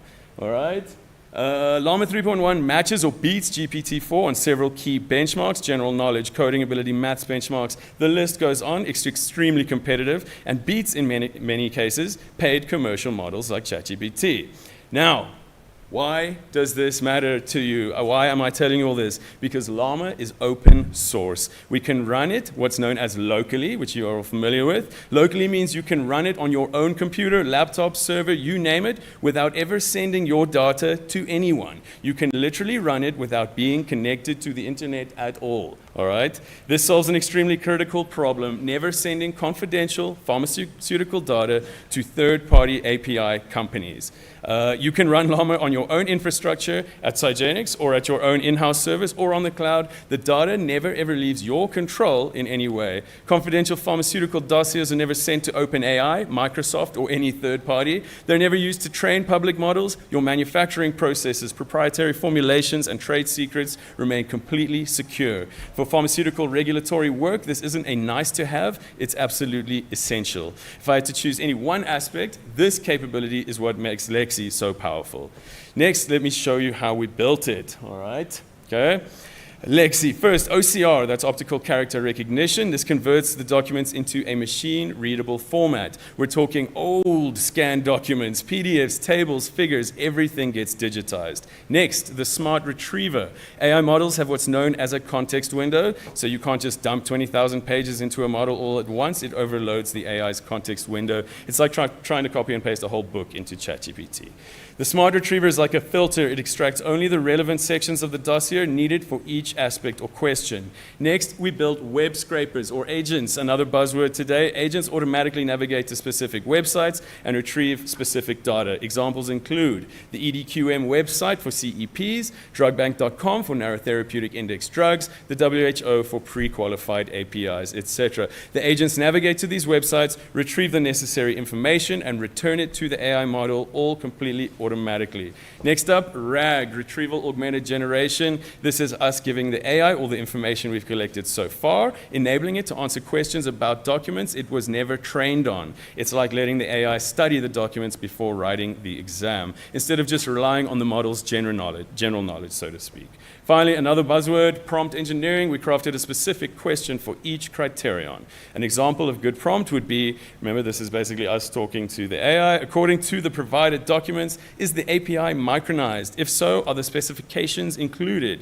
Please provide as much detail as possible about these specifications. Output, no data available if there is no data, and be sure to specify the source PDF and page number. The source PDF part is also critical. This is what allows us to give full traceability for any answer that the AI gives. Otherwise, you end up with a black box. You have no idea how the model came to its conclusion. This was, of course, definitely critical in this project. It enables the reviewer to go and look at the exact document down to the page number where they can find the reason for the AI giving a particular answer. Traceability was another big one for this project. All right, let's see it in action. Yeah. It should be auto-playing. It is set to auto-play if there's someone on the ones and twos. I know there were issues with video demos earlier. We'll just give it one more. Hey, okay, cool. It's a video.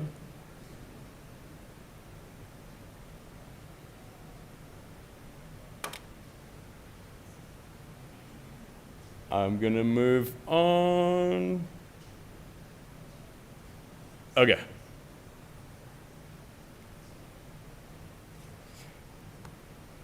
Okay, what I wanted to show you was the back end, so literally the nuts and bolts, which I think a lot of you would have enjoyed. The actual user just uploads an entire folder to their own SharePoint or whatever your preferred and secure platform is. It's drag and drop. Lexi does all of this behind the scenes. I'll show you the output next. What you would have seen is all the internal docs being extracted. You would have seen the scrapers go off. Nope. That's all good. You can leave it there. No worries. Thank you, thank you, thank you. You would have seen the scrapers go off. There's the WHO scraper, etc. Next, we've got the OCR scanning all the documents, etc. Exact file paths. You would have been able to see the list of excipients for the specific product. All right. Let's look at the output. I think, unfortunately, we'll have to just get the idea. Okay.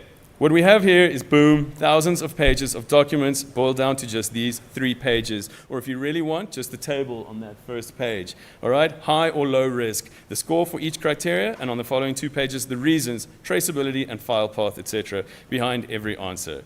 Okay, lastly, let me walk you through the key features that make Lexi production ready and regulatory compliant. First and foremost, 100% local processing. No data ever leaves the server where the code is deployed, whether on Cygenix infrastructure, your own servers, or your own private cloud setup. The data stays put. It never gets transmitted to OpenAI, Anthropic, Google, any third-party provider. Validated. Lexi was developed and internally tested with Supra on 210 dossiers, then externally validated on 30 more, 240 for total real applications. We built this according to a GAM5 framework, 21 CFR Part 11 compliant and Annex 11 compliant. The same standards as any critical pharmaceutical software. Full traceability, what's the time looking like? Let's wrap it up. Full traceability, as I mentioned, the built-in OCR handles any document format that you can throw at it. Speed, one full Lexi review currently takes between 40 minutes and 1.5 hours, and that's on a consumer-grade GPU. If you deploy this to cloud infrastructure, you could get this time down to minutes. The reviewer still needs to verify and make the final determination, but the information extraction, document searching, and preliminary assessment could all be done in minutes. All right, to wrap it up. The last point I need to make is this. We were tasked to use this technology for this specific use case, but this concept can be applied to anything. I guarantee there is something in your own fields or lines of work where there are documents, thousands and thousands of pages of documents, SOPs, audit reports, technical specifications, compliance documentation, information you need buried in mountains of paperwork. Lexi lets you ask questions of those documents and gets back just the absolute core facts with full traceability and without ever sending your confidential data away to any third parties whatsoever. The data never leaves your private ecosystem. Lexi can do that type of work for you, and you can focus on decision making. In closing, over 50,000 applications sit in African regulatory queues right now. Proven medicines waiting to reach patients who need them. This kind of automation doesn't just save time and resources, though it absolutely does that. It gets medicines to patients faster, and ultimately, that's why we built this.